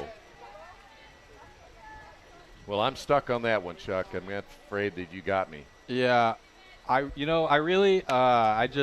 watching a video recently about where all of the teams get their names from, because there are a lot of great sports names, a lot of great team names in baseball. How many different Bears are there? But there's only one Cubs. True. Stuff like that. Just got me wondering, and I know as a St. Louis Cardinals fan that you would appreciate a little bit of team history. The answer on the other side of this commercial break. How about that? Good job. Thinking about what to do after high school? Consider a career with Boilermakers Local 374. As a Boilermaker apprentice, you'll earn while you learn. We offer excellent wages and benefits, and as part of our no-cost hands-on apprenticeship program, you'll learn from the best in state-of-the-art training centers and on the job. Become a union Boilermaker and get on your way to a great career. Find out more, visit www.local374.org or call 219-845-1000. We encourage you to follow us on Twitter at IndianaSRN. Find upcoming games, video highlights, and much more. Follow us now at IndianaSRN. We're back once again here in Bloomington. Today's game brought to you in part by Passion to Care, where they're dedicated to helping you care for a loved one in your family. Through Indiana State programs, we provide financial compensation. For more information, call 833-420-6640. On the mound, Aubrey Zachary, who we saw in the first game out of Penn High School. All right, do you want to give us the answer? All right, here it is. Okay. We're going to ask the question just one more time. In case you didn't hear it, before we went to commercial break, we're looking for the first name of the franchise that became the St. Louis Cardinals and the backstory behind how they got that name. As our producer shared with you over the break. So I'm not eligible for the prize now. Yeah, not anymore. The team was called the St. Louis Perfectos. And the story is that in 1900, there was a reporter at a game heard a fan comment about how the new uniforms that year were a nice shade of cardinal. Really? So despite the fact that the Cardinals have the bird as the logo and everything, you're actually named after the shade of red, just like Stanford. Really? Yeah. I didn't know that. Perfectos, though. Yeah, I feel like once you lose and give up runs, it's no longer perfectos, especially in baseball with the term of the perfect game. Yeah. Sort of throws a wrench in that one. So I'll have to remember that, the Perfectos. That pitch, by the way, Peyton Drummond is up. I bet they thought it was a great name. True. You're 84 and 67 that year. We weren't perfecto I mean, that's not a horrible record. 20 games over 500. True. Back in that day, yeah. Yeah. But can you imagine? Not quite a 162 game stretch. No. But 1899. Yeah. Imagine, think about all the things you didn't have in 1899 that you have now. Right. I mean, we would be sitting in a press box. They'd be going, well, it's Air only 90 in conditioning. there. Yeah, what are you complaining about? Look what we sat in back then. Yeah. But there's no press boxes either, I don't think. Drummond going to IU. Didn't they just sit in the stands with their little handheld microphones that were... That's right, if they had one, yeah. No balls and 2 strikes. Here's the pitch. Grounded to third. Low throw. Dug out there. One away.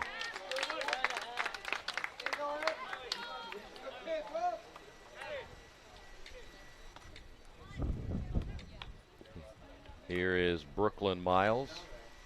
Now the play from Jeffersonville High School, Brooklyn Miles. Softball, a completely different game than baseball, somehow. Even the same equipment, same positions. Games can somehow, just turn into a completely different narrative.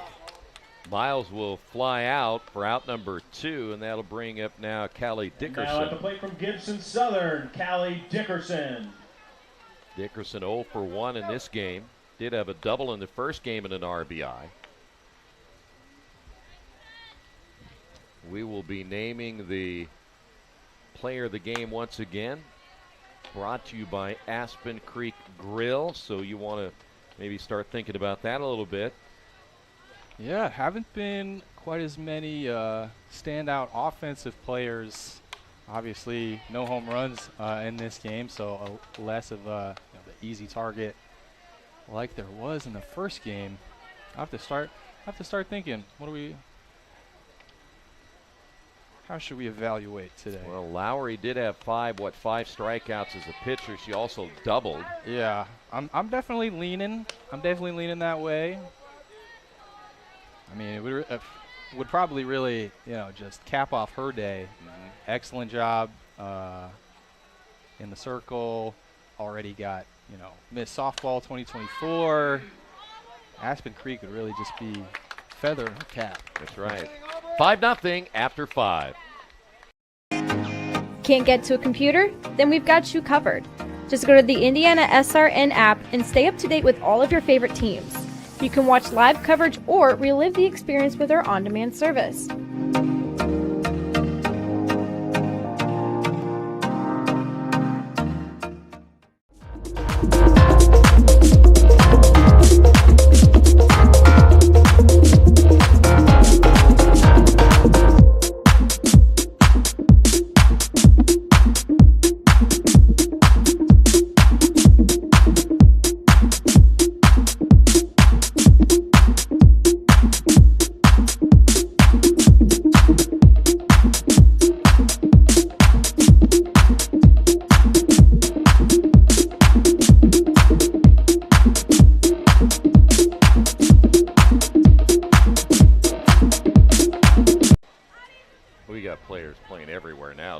Chuck, I mean, they're over here. I don't know who's where now, so you just have to bear with us. Yeah, we got a lot of players moving around. We've had people go from catching to pitching to first to third. I think our outfield has stayed relatively the same.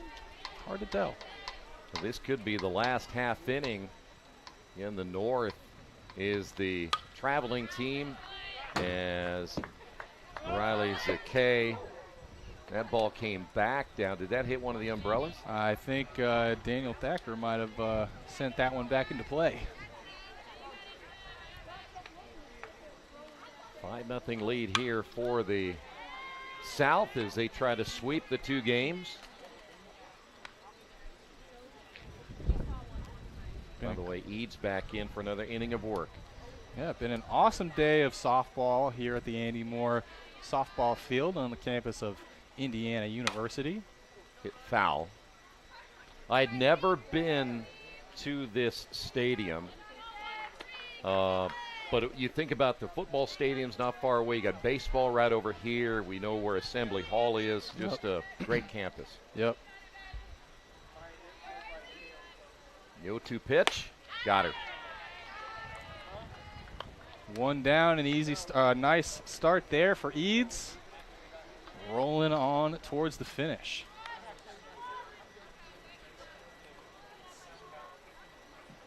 Now at the plate for Leo High School, Mackenzie Arroyo.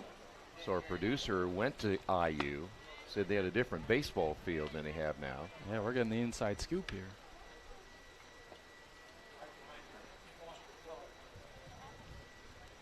Old baseball field right behind Foster Quad for any of our Hoosier alums checking in today.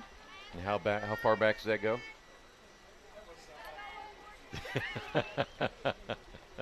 We didn't get a clear answer on that one. Yeah, some part of how long ago that was got muffled. I don't know. Arroyo lines out to the pitcher, and now the North down to their final out. Yeah, I love seeing these little handshakes here. The mood is definitely light as we approach the end of our game. We got some cool little hip bump handshake things going here between third and short. This is Widmar. I think my favorite thing is the way that, sometimes the infield will send the ball around.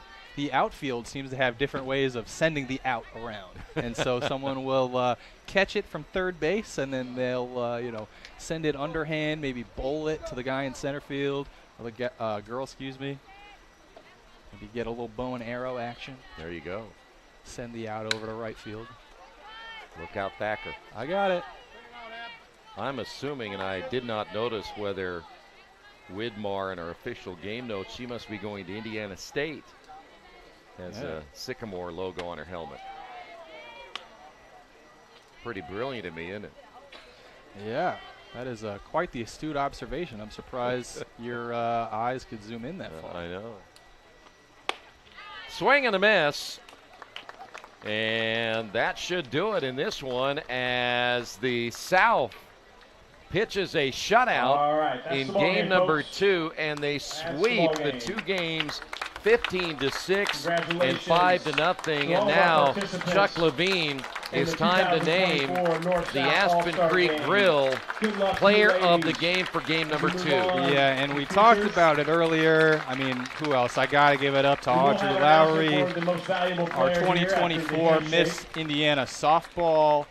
Had a great first game at the plate. This game started in the circle, 3 scoreless innings to get it started for the South. And after that, I mean, they were just cruising. Ended up with a 5-0 win.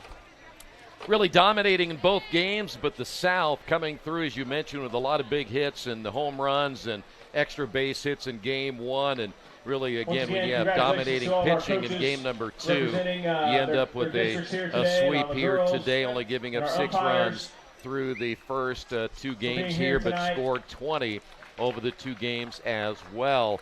And so I tell you what, Chuck, great afternoon of softball. Great to work with you, and I know Jerry had to work through some heat yesterday, and Thacker on the roof. MVP but we got an MVP, by the way. Allie Blum. Allie Blum will be named the MVP of the tournament. And so congratulations to her. But, again, thanks to everybody who made this all possible. And we'll be ready for football before you know it. Yeah, just, again, thank you to everybody who made this possible. Thank you for giving me the opportunity to jump in the booth, having fun with you this year. And, yeah, we'll see everybody for fall sports. Football on the rise. Thanks for being with us. The All-Star Game right here on IndianaSRN.